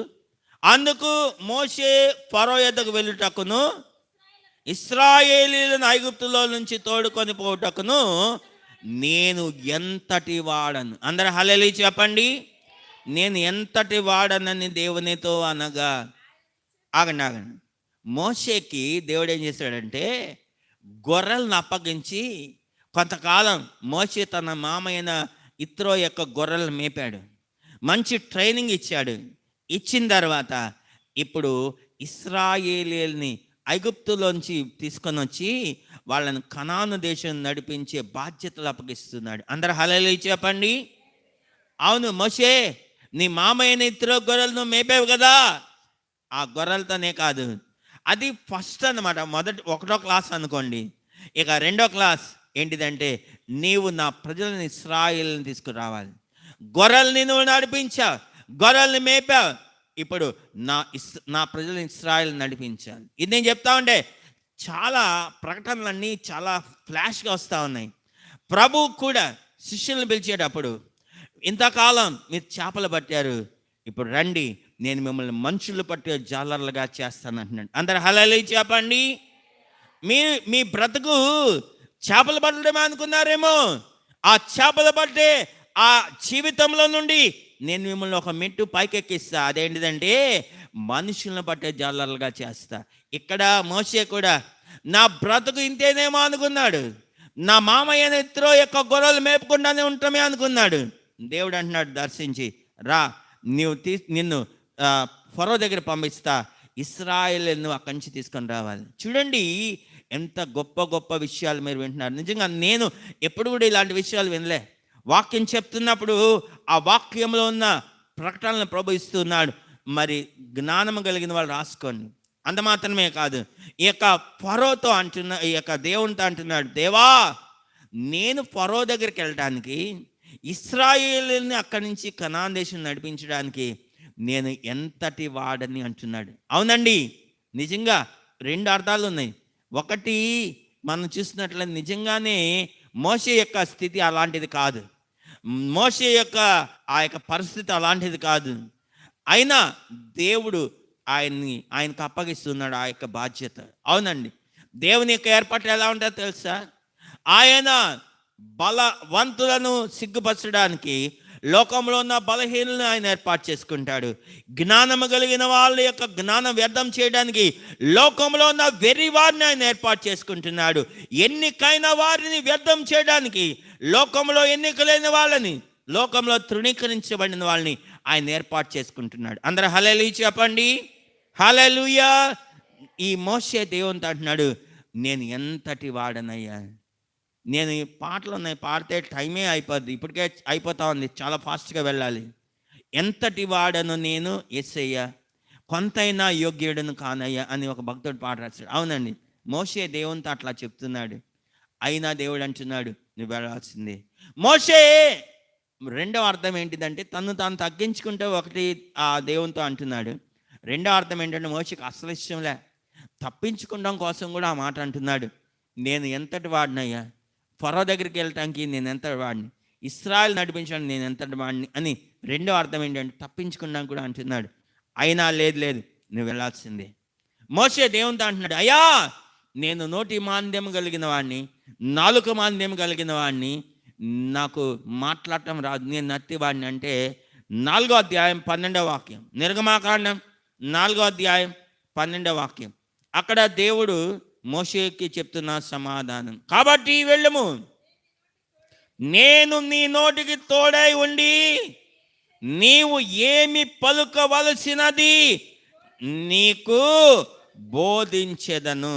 దేవుడు అంటున్నాడు మోషేతో, మోషే నువ్వు వెళ్ళు, నేను నీ నోటికి తోడై ఉంటా, నోటికి తోడై ఉండి నువ్వు ఏమి పలకాలో నేను నీ నోటికి తోడై ఉండి నీకు ఇస్తా. మత్తయి సువార్త 10వ అధ్యాయం 19వ వాక్యం, త్వరగా చదవాలి. మత్తయి సువార్త 10వ అధ్యాయం 18 నుంచి చదవండి. మత్తయి సువార్త 10వ అధ్యాయం 18 నుంచి, వీరికి అన్యజనులకు సాక్షార్థమై నా నిమిత్తము మీరు అధిపతుల యొద్దకును రాజుల యొద్దకును తేబడుదురు, వారు మిమ్మల్ని అప్పగించినప్పుడు ఎలాగూ మాట్లాడదము, ఏమి చెప్పుదమని చింతపడకుడి, మీరు ఏమి చెప్పవలనో అది ఆ గడియలోనే మీకు అనుగ్రహించబడును. 20వ వచనం, మీ తండ్రి ఆత్మ మీలో ఉండి మాట్లాడుచున్నాడే గాని మాట్లాడు వారు మీరు కాదు. అందరూ హల్లెలూయా చెప్పండి.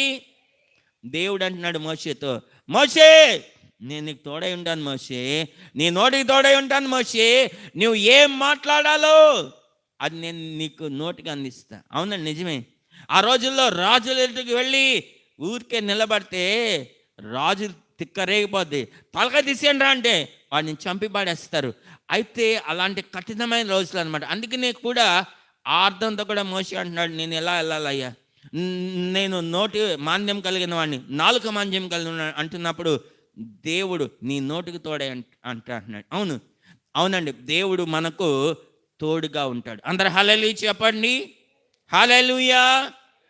ఆయన మనకు తోడై ఉంటాడు, ఆయన మన నోటికి తోడై ఉంటాడు. తర్వాత మూడవది, దావీదు దగ్గరికి వెళ్దాం. దావీదు గురించి మనం చూద్దాం.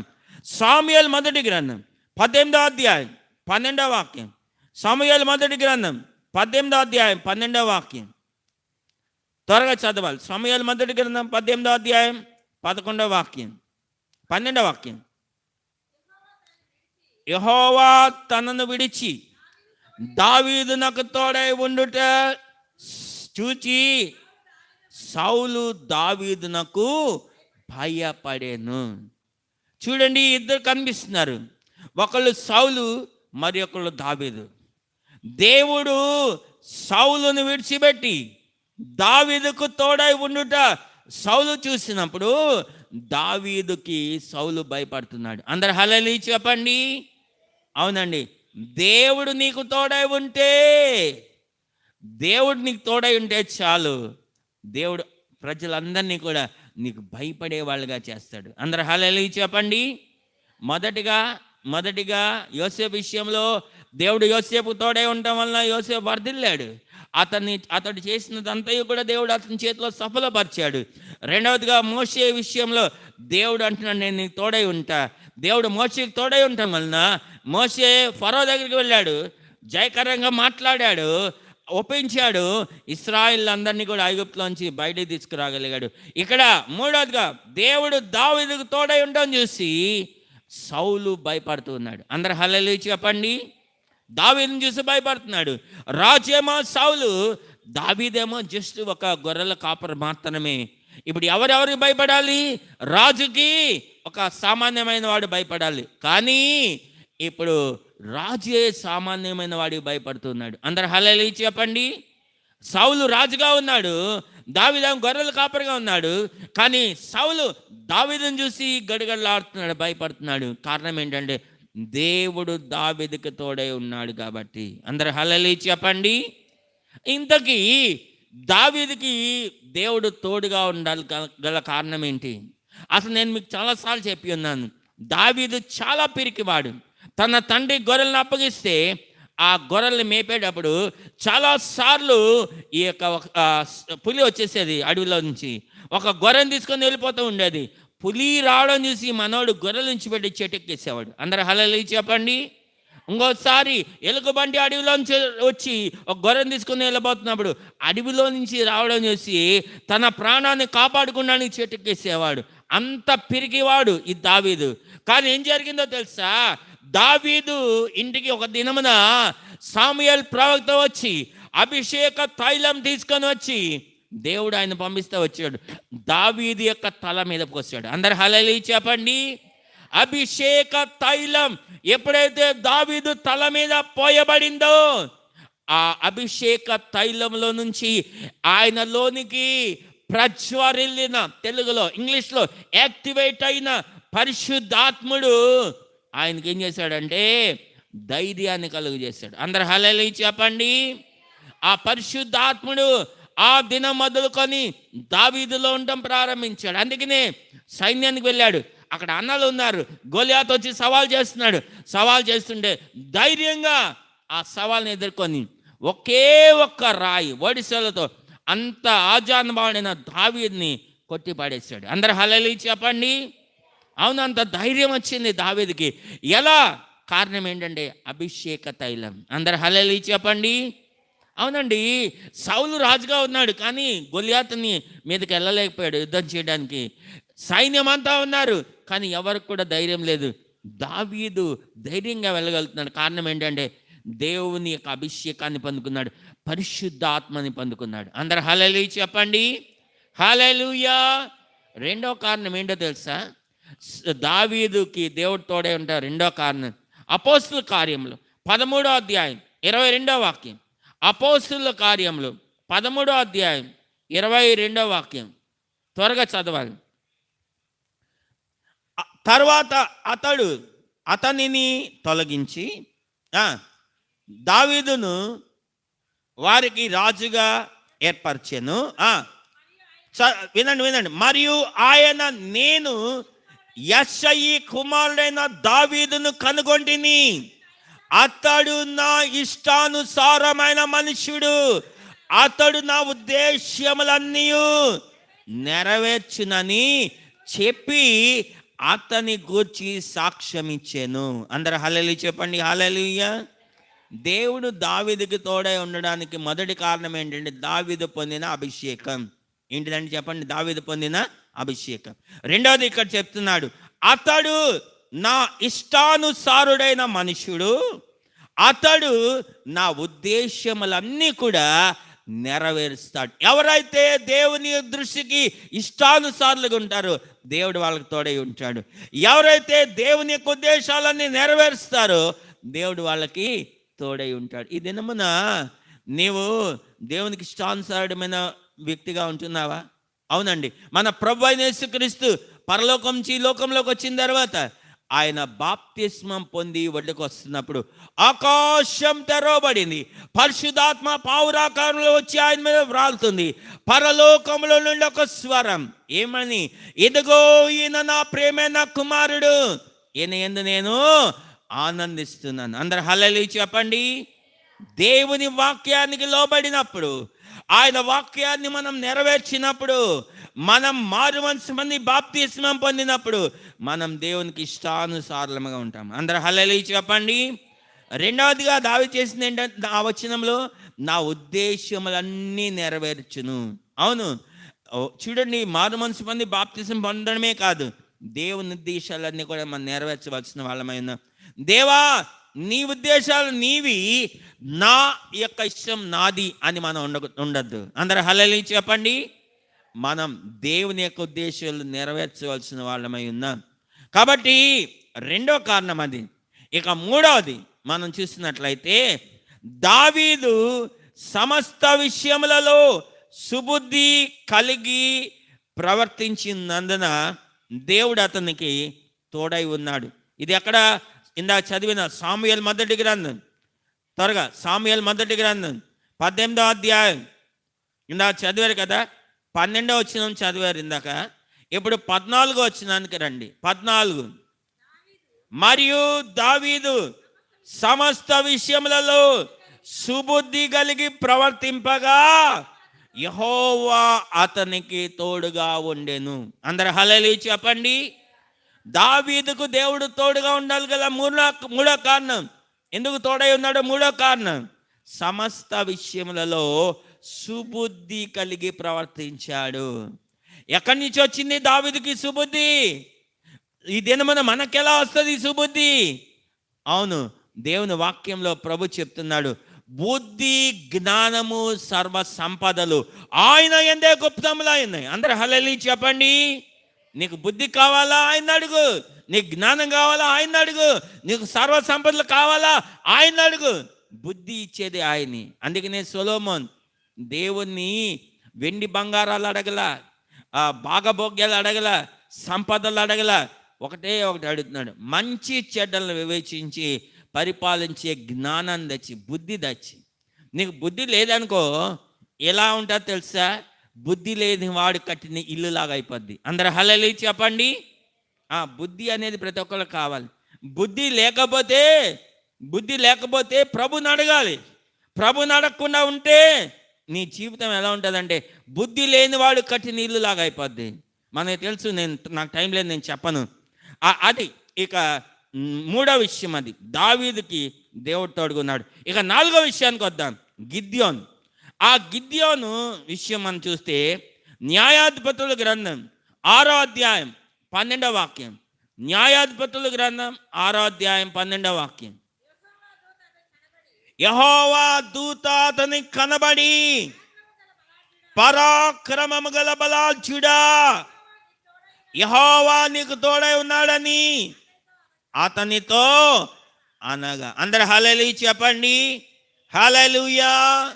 ఈ గిద్యోను గురించి కొంచెం వివరణ ఇవ్వాలి. అదేంటిదంటే, ఈ యొక్క ఇశ్రాయేలీలు దేవుని దృష్టికి దోషులై ఉన్నందున యెహోవా 7 ఏండ్ల పాటు వారిని మిద్యానీయులకు అప్పగించెను. మొదటి వచనం చదవండి, న్యాయాధిపతుల గ్రంథం 6వ అధ్యాయం 1వ వాక్యం. ఇశ్రాయేలీలు యెహోవా దృష్టికి దోషులై ఉన్నందున యెహోవా 7 ఏండ్లు వారిని మిద్యానీయులకు అప్పగించెను. వాళ్ళు ఇశ్రాయేలీలే, వాళ్ళు దేవుని ప్రజలే, అయితే వాళ్ళు దేవుని దృష్టికి దోషులుగా ఉంటూ ఉన్నారు. చూడండి, చాలామంది ఏమనుకుంటారంటే, మేము దేవుని బిడ్డలం, మాకు ఏ కీడు రాదు, మాకు ఏ ఇరుకులు ఇబ్బందులు రావనుకుంటారు. నీవు దేవుని దృష్టిలో దోషిగా ఉంటే దేవుడు ఖచ్చితంగా నిన్ను శిక్షిస్తాడు. చూడండి, ఇశ్రాయేలు దోషులుగా ఉండి వాళ్ళ దోషాన్ని వాళ్ళు గుర్తించట్లా. దేవుడు ప్రేమతో చెప్పినా వినట్లా, గద్దించినా వినట్లా. ఇక దేవుడు శిక్షించడానికి తమ శత్రువుల చేతికి అప్పగిస్తే ఆ శత్రువులు భయంకరంగా ముట్టడి వేశారు. చూడండి ఎంత ఇదిగా ముట్టడి వేశారండి. ఇశ్రాయేలీలందరూ కూడా తమ ఇళ్లలోనే ఉండిపోయారు. బయట పంట మంచిగా పండి ఉంది, అది కోసుకొని రావాలి. వాళ్ళ ఇళ్లలో తిండి లేదు, సస్తున్నారు, చాలా ఇబ్బంది అయిపోతున్నారు. ఒకరోజు 2 రోజులు కాదు, ఎన్ని సంవత్సరాలు అన్నాడు అక్కడ? 7 సంవత్సరాలు. అందరు హల్లెలూయా చెప్పండి. వాళ్ళంతా కూడా పంట చేతికి వచ్చింది, కోసుకుందానుకునేలోగా శత్రువులు వచ్చి ముట్టడి వేస్తే ఏ ఒక్కళ్ళు కూడా ఇంట్లోంచి బయటికి రావడానికి సాహసించడం. కారణం ఏంటంటే బయటకు వచ్చారని చంపేస్తారు. అలా ఇంట్లోనే ఉంటున్నారు, పస్తులు ఉంటున్నారు, ఆకలితో ఇబ్బందులు పడుతూ ఉన్నారు.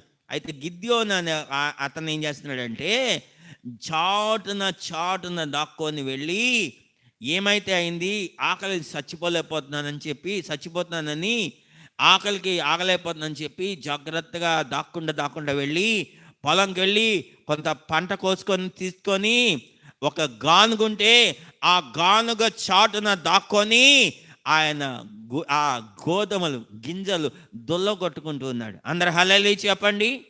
మనం కూడా కొన్ని ఆ యొక్క కట్యాతల కోసం కొంత కోసుకొని వచ్చి అది బండకేసి కొడతాం కదా, గింజలు ఓడతాయి కదా.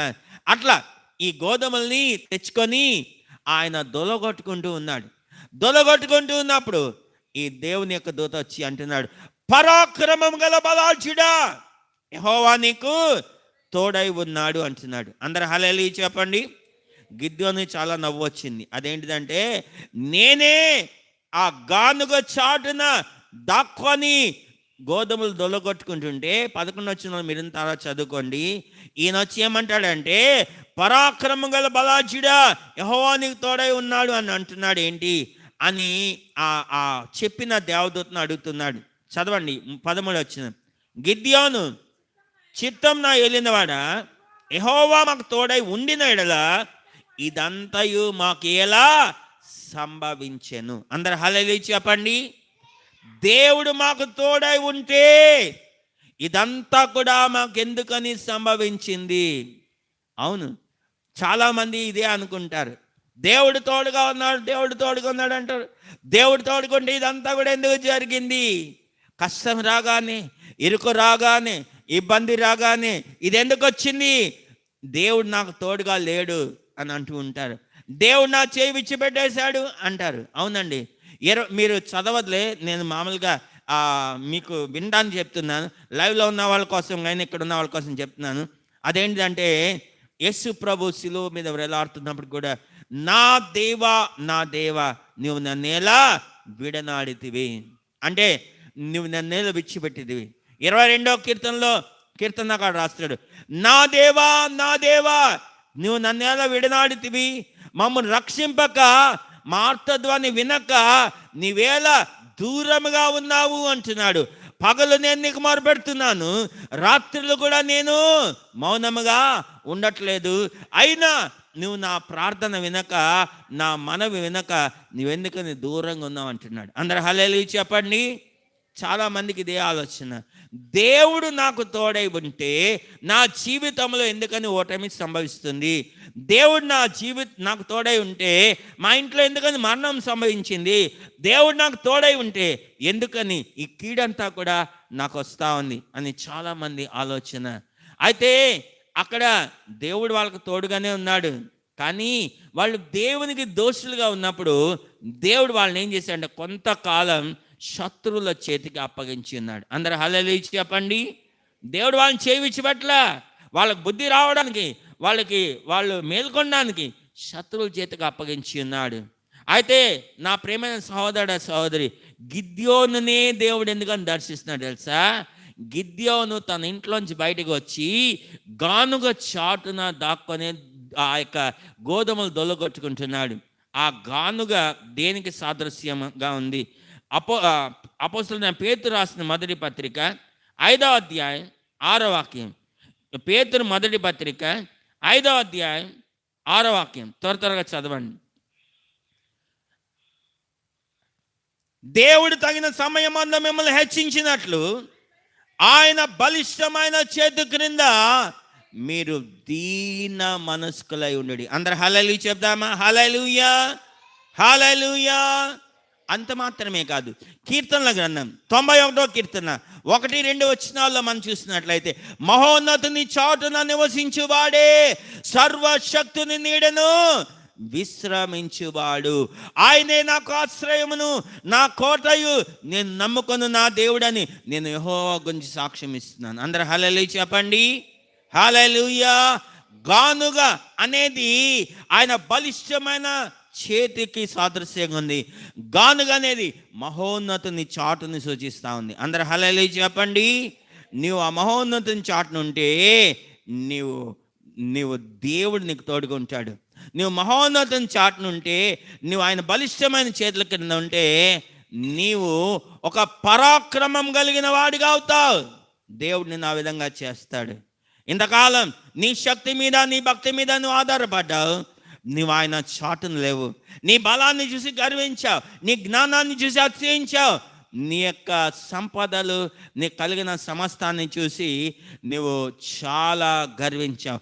ఈ దినమున ప్రభు నీతో మాట్లాడుతున్న మాట ఏంటంటే, నువ్వు మహోన్నతుని చాటున ఉంటే నీవు పరాక్రమం కలిగి బలాఢ్యుడిగా ఉంటావు. దేవుడు నీకు తోడుగా ఉంటాడు. ఎంతకాలం నువ్వు ఇంకా నీ ఇంట్లో ఉంటూ ఉంటావు, నువ్వు దేవుని చేతి క్రిందకరా, ఆయన మహోన్నతుని చాటుకురా. అప్పుడు నిన్ను దేవుడు నీకు తోడుగుండి ఆయన నిన్ను బలపరుస్తాడు. ఇంకా నెక్స్ట్ మనం యెహోషువ దగ్గరికి వద్దాం. నా టైం చాలా ఫాస్ట్గా అయిపోతూ ఉంది, నేను కూడా చాలా స్పీడ్గా వెళ్ళిపోతున్నాను. ఈరోజు బల్లారాధన కూడా ఉంది కాబట్టి ఆ నెక్స్ట్ విషయం మనం చూస్తే అది 5వది అనుకుంటా. 5వది యెహోషువ మనకు కనిపిస్తూ ఉన్నాడు. ఈ యెహోషువ అండి ఈ మోషేకి పరిచారకుడిగా ఉన్నాడు. యెహోషువ గ్రంథం 1వ అధ్యాయం 5వ వాక్యం. యెహోషువ గ్రంథం 1:5, నీవు బ్రతుకు దినములన్నిటను ఏ మనుష్యుడు నీ ఎదుట నిలవలేక ఉండును, నేను మోషేకు తోడై ఉండినట్లు నీకును తోడై ఉండేదను. ఈ యొక్క మాట దేవుడు యెహోషువతో చెప్తున్నాడు. నేను మోషేకు తోడై ఉన్నట్లుగా నేను నీకు కూడా తోడై ఉంటాను యెహోషువ అంటున్నాడు. అంటే దాని అర్థం ఏంటి? ఈ దేవుడు మోషేకు తోడై ఉన్నాడు కాబట్టి, మోషే తర్వాత యెహోషువ కాబట్టి దేవుడు ఆ మాట అంటున్నాడా? కాదండి, కాబట్టి గీబట్లు లేవు దీంట్లో. దేవుడు యెహోషువకి తోడై ఉండడానికి గల కారణం ఏంటో నిర్గమాకాండం 33వ అధ్యాయం 11వ వాక్యాన్ని చదువుదాం. నిర్గమాకాండం 33వ అధ్యాయం 11వ వాక్యం. నిర్గమాకాండం 33:11. మనుష్యులు తన స్నేహితుతో మాట్లాడినట్లు యెహోవా మోషేతో ముఖాముఖిగా మాట్లాడుచుండెను. తర్వాత అతడు పాళెంలోకి తిరిగి వచ్చి చుండెను. అతని పరిచారకుడును నూను కుమారుడైన యెహోషువ అని యవనస్తుడు గుడారంలో నుండి వెలుపలికి రాలేదు. అందరూ హల్లెలూయా చెప్పండి. మోషేకి పరిచారకుడు ఈ యొక్క యెహోషువ, నూను కుమారుడైన యెహోషువ. ఈ మోషే వెళ్ళి దేవునితో ముఖాముఖిగా మాట్లాడి తన గుడారంలోకి వస్తూ ఉంటే, ఈ యెహోషువ మాత్రం గుడారంలో నుండి వెలుపలికి రాలేదంటే దాని అర్థం ఏంటో తెలుసా? ఆ గుడారంలో మోషే తనకు అప్పగించిన పనులన్నీ కూడా యథార్థంగా చేసుకుంటానే ఉండిపోయాడు. అందరు హల్లెలూయా చెప్పండి. ఇశ్రాయేల్ అందరి ముందు పెద్ద ఫోజు కొట్టట్లా, ఎదిగో ఇశ్రాయేల్లారా చూడండి నేను ఎవరిని అనుకుంటున్నారు? మోషే యొక్క పరిచారకుడిని. అంటే దాని అర్థం ఏంటిదంటే, మోషే తర్వాత ఎవరో కాదు, నేనే, మోషే తర్వాత వారసుడు నేనే అని పోజు కొట్టట్లేదు. ఆ యొక్క యెహోషువ ఇప్పుడు కూడా మరుగై ఉండాలని ఆశిస్తున్నాడు. అందరు హల్లెలూయా చెప్పండి. హల్లెలూయా, హల్లెలూయా. దేవుడు తగిన సమయమందు నేను చదివించిన మాట, మనల్ని హెచ్చించినట్లు ఆయన బలిష్టమైన చేతుల క్రింద దీన మనసులో ఉండాలి. యెహోషువలో ఉన్న ఏకైక లక్షణం అదేంటిదంటే, తనకు అప్పగించబడిన పనులన్నిట్లో నమ్మకంగా ఉండడం, తాను తగ్గించుకొని ఉండడం. అందరు హల్లెలూయా చెప్పండి. అందుకనే దేవుడు యెహోషువతో అంటున్నాడు, నేను మోషేకు తోడై ఉన్నట్లుగా నేను నీకు కూడా తోడై ఉంటాను. లాస్ట్లోకి వచ్చేస్తున్నాను. నేను ఇక రెఫరెన్స్లు చెప్పను, త్వరగా రెఫరెన్స్లు చెప్తాను కానీ చదివించను. త్వరగా నేను చెప్పేస్తూ వెళ్తాను. చూడండి, యెషయా గ్రంథం 41:13 అంటున్నాడు, భయపడకము, నేను నీకు తోడై ఉన్నాను చెప్తా. ఆయన అంటున్నాడు, నేను నీ కుడి చేతిని పట్టుకుంటాను అంటున్నాడు. అందరు హల్లెలూయా చెప్పండి. నీ కుడి చేతిని పట్టుకొనుచున్నాను, నేను పట్టుకుంటున్నా, నువ్వు భయపడద్దు, నేను నీకు తోడై ఉంటానని మన కుడి చేతిని పట్టుకుంటున్నాడండి. ఒకవేళ మనమే కానీ ఆయన చేయి పట్టుకుంటే మనం విచ్చిపెట్టేస్తామేమో, కానీ ఆయన అలా చేయట్లే. ఆయనే వచ్చి మన చేతిని పట్టుకుంటున్నాడు. ఆయన మన చేయి పట్టుకున్నాడంటే ఆయన ఏనాడు కూడా విడిచిపెట్టేవాడు కాదు. ఇందా మనం దావీదు గురించి చూసామా? దావీదు దేవుడు తోడై ఉన్నాడని. అందుకనే దావీదు ఆ తోడై ఉన్న అనుభవాన్ని, ఇందాక చెప్పవలసింది నేను మిస్ అయ్యి ఇప్పుడు చెప్తున్నా. దేవుడు తనకు తోడై ఉన్న అనుభవాన్ని 23వ కీర్తనలో రాస్తాడు. ఏం రాస్తాడు తెలుసా? యెహోవా నా కాపరి, నాకు లేమి కలుగదని రాస్తూ 4వ వచనంలో రాస్తాడు, గాఢాంధకారపు లోయలలో నేను సంచరించిన ఏ అపాయం నాకు నేను భయపడను. కారణం ఏంటంటే నీవు నాకు తోడై ఉంటావు. అందరు చెప్పండి, నీవు నాకు తోడై ఉంటావు. అవునండి, దావీదు యొక్క అనుభవం ఇది. అవును, చాలా సందర్భాల్లో గాఢాంధకారపు అనుభవాల్లోంచి దావీదు వచ్చాడు. సౌలు అతను తరుముతున్నప్పుడు పారిపోయాడు. సౌలు అతను తరుముతున్నప్పుడు పారిపోతూ ఉన్నాడు.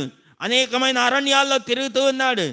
ఆ అనుభవంతో రాస్తున్నాడు, గాఢాంధకారపు లోయలలో నేను సంచరించిన ఏ అపాయం నాకు భయపడను. కారణం ఏంటంటే నీవు నాకు తోడుగా ఉంటావు. అవునండి, ప్రభువైన యేసుక్రీస్తు ఆయన ఈ లోకంలో నరావతారిగా జీవించిన దినములలో ఆయన ఈ తోడుగా ఉండే దాని గురించి ఒక మాట చెప్తున్నాడు. యోహాను సువార్త 8వ అధ్యాయం 29వ వాక్యం. యోహాను సువార్త 8వ అధ్యాయం 29వ వాక్యం. త్వరగా ఈ ఒక్కటి చదవండి. 8వ అధ్యాయం 29వ వాక్యం. ఆయనకు ఇష్టమైన కార్యం, నన్ను పంపినవాడు నాకు తోడై ఉన్నాడు, ఆయనకు ఇష్టమైన కార్యము నేను ఎల్లప్పుడూ చేయుదును గనుక ఆయన నన్ను ఒంటరిగా విడిచిపెట్టలేదు. అందరు హల్లెలూయా చెప్పండి. దేవుడు మనకు తోడై ఉండాలంటే ఆయనకి ఇష్టమైన కార్యం మనం ఎల్లప్పుడూ చేయాలి.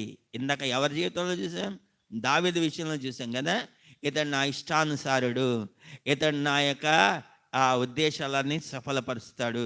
అవునండి, నెరవేరుస్తాడు. అవునండి, దేవునికి ఇష్టమైన కార్యం మనం ఎల్లప్పుడూ చేస్తే ఆయన మనల్ని ఒంటరిగా ఉంచాడు, ఆయన మనకి తోడుగా ఉంటాడు, ఆయన మనల్ని విడిచిపెట్టాడు. ప్రభు అయిన యేసుక్రీస్తుని ఇవన్నీ కూడా బోధలు చేశాడు. 12 మంది శిష్యులు అపోస్తలులను వెంట పెట్టుకొని ఆయన పరిచర్య చేశాడు. ఇంకా అనేక మంది శిష్యులను వెంట పెట్టుకొని వెళ్ళాడు. అయితే ఆయన మరణ పునరుద్ధానాల గురించి చెప్పాడు. ఆయన పరలోకానికి ఆరంభం వెళ్ళిపోయే దాని గురించి చెప్తున్నప్పుడు శిష్యులందరూ కూడా చాలా దిగాలుగా ఉన్నారు.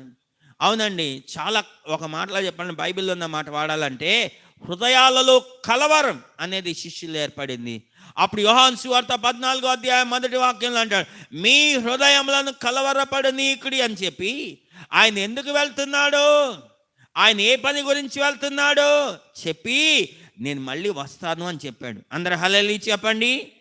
అయితే ఆయన వెళ్ళి వచ్చే వరకు అనాథలుగా విడిచిపెట్టకుండా ఆయన చెప్తున్నాడు, మీ యొద్ద ఉండడానికి ఒక ఆదరణకర్తని పంపిస్తా. ఆదరణకర్త ఎవరో కాదు, పరిశుద్ధాత్మని పంపిస్తా అని ఆయన చెప్తున్న మాటలు చదువుదాం. యోహాను సువార్త 14వ అధ్యాయం 18వ వాక్యం. యోహాను సువార్త 14వ అధ్యాయం 18వ వాక్యం. మిమ్మను అనాథలుగా విడిచిపెట్టను, మీ యొద్దకు వత్తును. కొంతకాలమైన తరువాత చాలండి, 18వ వచనం అంటున్నాడు యోహాను సువార్త 14:18, మిమ్మను అనాథలుగా విడవను, మీ యొద్దకు నేను వస్తా. కారణం ఏంటో తెలుసా? ఆయన మనకు తోడుగా ఉండడానికి లోకంలోకి వచ్చాడండి. అందరు హల్లెలూయా చెప్పండి. తోడుగా ఉండకు వచ్చినోడు మనల్ని ఎలా విడిచిపెట్టేస్తాడు? చాలా ఆ శిష్యులు అనుకున్నారు, అయ్యో ఆయన మనకు తోడు అనుకున్నాం, ఆయన్ని పట్టుకొని చంపేశారు. ఆయన సిలువకేసి చంపేసినప్పుడు ఇలా అనుకున్నారు, మన తోడు లేకుండా పోయింది. అయితే 3వ దినాన్ని తిరిగి లేచాడు. అందరు హల్లెలూయా చెప్పండి. ఆయన 40 దినాలు ఇదే భూమి మీద ఆయన నరావతారుగా మళ్ళీ ఆయన సజీవునిగా ఆయన సంచరించాడు. హల్లెలూయా చెప్పండి. అయితే ఇప్పుడు ఆయన చెప్తున్నాడు, నేను పరలోకానికి వెళ్ళిపోతున్నా, ఒక ఆదానికర్తను పంపిస్తా, నేను వెళ్ళి వచ్చే వరకు ఆదానికర్త మీతో ఉంటాడు, నేను మిమ్మల్ని అనాథలుగా విడిచిపెట్టను, మళ్ళీ వస్తానంటున్నాడు. అందరు హల్లెలూయా చెప్పండి.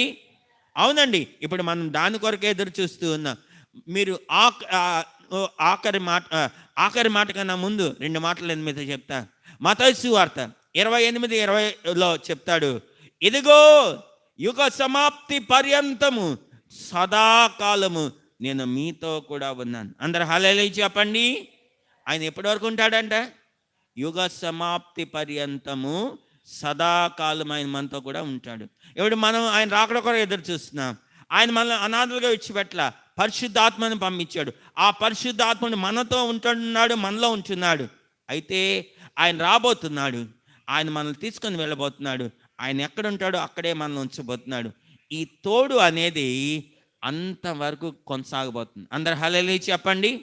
యుగ సమాప్తి పర్యంతము సదాకాలమైన మనతో కూడా ఉండేవాడే ఉన్నాడు. అయితే నా ఆఖరి మాటలు చెప్తున్నాను, చాలా జాగ్రత్తగా వినండి. చాలామందికి ఒక డౌట్, అదేంటిదంటే ప్రతి సంవత్సరం యేసు ప్రభు డిసెంబర్లో పుడతాడు, డిసెంబర్ 25న పుడతాడు, తర్వాత మార్చి కానీ ఏప్రిల్ కానీ క్యాలెండర్ని బట్టి అప్పుడు మళ్ళీ ఆయన మరణిస్తాడు, ఆయన మరణించి పాతిపెట్టబడతాడు. అంటే యేసు ప్రభు గురించి ఎలా ఆలోచిస్తారంటే, ఒక మనిషికి ఎలాగైతే బర్త్డే ఉంటుందో అలా ఈయన కూడా బర్త్డే ఉంది. ఒక మనిషికి ఎలాగా మరణ దినం ఉంటుందో, డెత్ డే ఉంటుందో, అలా ఈయన కూడా డెత్ డే ఉంది. మరి ఈ మాట ఎలా నెరవేరుతుంది? యుగ సమాప్తి పర్యంతం సదాకాలం నేను మీతో కూడా ఉన్నానని ఎట్లా చెప్తాడు అని మీరు అనుకోవచ్చు. యేసు ప్రభుకు ఒక బర్త్డే లేదు. ఈ భూమి మీద ఆయన లోక రక్షకునిగా అవతరించవలసి వచ్చి లోకంలోకి వచ్చి పుట్టాడు కాబట్టి అది ఆయన జన్మదినముగా ప్రతి సంవత్సరం జరుపుకుంటున్నాం. అందరూ హల్లెలూయా చెప్పండి. హల్లెలూయా, హల్లెలూయా. ఆయనకంటూ ఒక పుట్టినరోజు లేదు. అంటే అప్పటి నుంచి ఆయన పుట్టాడు, అప్పటి నుంచి ఆయన ఉనికిలోకి వచ్చాడు కాదు. ఆయన ఆది నుండి ఉన్నవాడు. అయితే మన పాప పరిహారం నిమిత్తం, అలాగే చాలా కారణాల చేత ఆయన ఈ లోకంలోకి రావాల్సి వచ్చింది. ఆయన ఈ లోకంలో జన్మించాడు. అలాగే 33.5 సంవత్సరాలు ఈ లోకంలో జీవించాడు. మనందరి యొక్క పాపం నిమిత్తం మరణించవలసి వచ్చింది, మరణించాడు, తిరిగి లేచాడు. ఆయన సజీవుడిగా ఉన్నాడు. అది ఎక్కడుంది? ప్రకటన గ్రంథం 1:18. అక్కడ ఏం రాస్తాడంటే, ఇదిగో నేను మొదటి వాడను, నేను కడపటి వాడను, నేను అల్ఫా ఒమేగానై ఉన్నాను, నేను మృతుడినైతిని కానీ చదువుతున్నాను. నేను మొదటి వాడను, కడపటి వాడను, జీవించి వాడను, మృతుడనైతిని కానీ ఇగో యుగ యుగములో నేను సజీవుడినై ఉన్నాను. అందరూ హల్లెలూయా చెప్పండి. హల్లెలూయా, హల్లెలూయా. ఆయన ఆది అంతం, ఆది ఆయనే, అంతం ఆయనే, ఆల్ఫా ఆయన, ఒమేగా ఆయనే. ఆయన మరణించవలసి వచ్చింది కాబట్టి మరణించాడు, తిరిగి లేచాడు. ఇక మరణం లేదండి ఆయనకి. అందరూ హల్లెలూయా చెప్పండి. ఆయనకి ఆది లేదు, ఆయనకి అంతం కూడా లేదు. యుగ యుగములో నేను జీవించువాడను. అందుకనే అంటున్నాడు, యుగ సమాప్తి పర్యంతము సదాకాలం మీతో కూడా ఉన్నాను. ఈ దినమున అందుకనే ఈ ప్రవచనాన్ని ఆయన మనకు వినిపింపచేస్తూ ఉన్నాడు. ఏమంటున్నాడు అంటే, ఇమ్మానుయేలు అన్న మాటకు అర్థం దేవుడు మనకు తోడు అని. దయచేసి అందరూ లేచి నిలబడండి. అందరు లేచి నిలబడండి, కళ్ళు మూసుకోండి. నా సమయం అయిపోయింది. అందరు లేచి నిలబడండి, కళ్ళు మూసుకోండి. ఆయన గురించిన ప్రవచనం, ఆయన పుట్టుక గురించిన ప్రవచనం ఏంటిదంటే, ఇదిగో కన్యక గర్భవతి కుమారునికి అంటుంది, ఆయనకు ఇమ్మానుయేలు అని పేరు పెట్టబడింది. ఇమ్మానుయేలు అన్న పేరుకు భాషాంతరమున దేవుడు మనకు తోడు అని అర్థం. ఆయన మనకి ఏ విధంగా తోడుగా ఉన్నాడో మనం చూసి ఉన్నాం. మన పితరులకు ఆయన ఏ విధంగా తోడుగా ఉన్నాడో చూసి ఉన్నాం. మనం ఏ విధంగా ఉంటే ఆయన మనకు తోడుగా ఉంటాడో చూసి ఉన్నాం. వాక్యాన్ని విన్న నీవు ఈ వాక్యాన్ని హృదయంలో భద్రపరచుకో.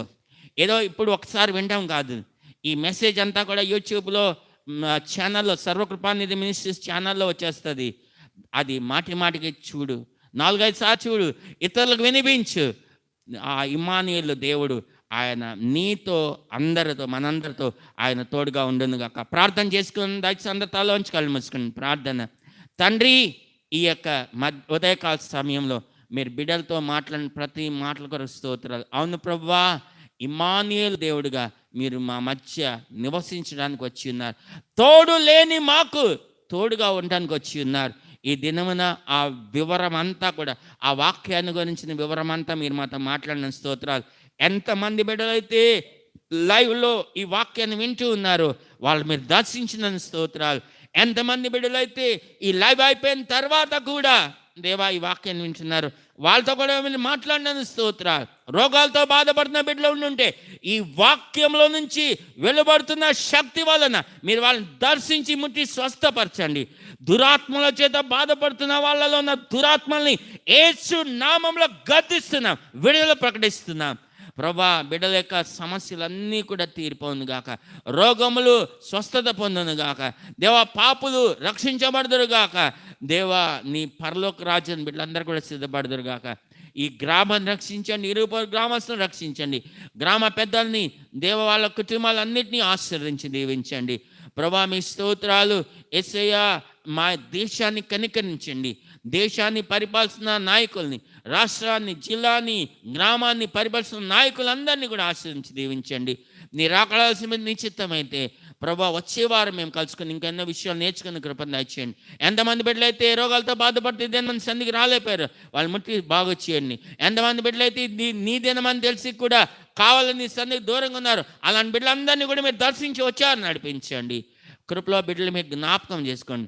నీ కొరకు సాక్షి బిడ్డలు నిలబెట్టి సమస్త ఘనత, మహిమ, ప్రభావములు మీరు మాత్రమే పొందుకోమని యేసు నామములో అడిగి వేడుకొని ప్రార్థిస్తున్నాం తండ్రి, ఆమేన్. మన తండ్రి అయిన దేవుని యొక్క ప్రేమ, కుమారుడైన యేసుక్రీస్తు కృప, పరిశుద్ధాత్మిక అన్యోన్య సహవాసము, సమాధానం కూడి ఉన్న ప్రతి బిడ్డకు దేవుని రాకడ పర్యంతము సదాకాలము తోడై ఉండి నడిపించునుగాక. ఆమేన్. నా ప్రాణమై యెహోవాను సంధించుము, నా అంతరంగం సమస్తమైన పరిశుద్ధ నామమును సంధించుము. నా ప్రాణమై యెహోవాను సంధించుము, ఆయన చేసిన ఉపకారములలో దేనిని మరువకము. యేసు రక్తమే జయం, శిలువ రక్తమే జయం, క్రీస్తు నామం సంపూర్ణ విజయం, వాది క్రియలకు అనంత నాశనం. యేసు రక్తమే జయం. హల్లెలూయా, హల్లెలూయా, హల్లెలూయా. అందరికీ వందనాలు. దేవుడు మిమ్మల్ని అందరినీ సమృద్ధిగా ఆశీర్వదించి దీవించింది గాక. ఈ మెసేజ్ అంతా కూడా యూట్యూబ్లో ఉంటుంది. మీరు మాటి మాటికి చూడండి, ఎన్నిసార్లు చూడండి. ఇతరులు కూడా షేర్ చేయవలసిందిగా కోరుతున్నాం. అందరికీ వందనాలు. ఆమేన్, ఆమేన్, ఆమేన్.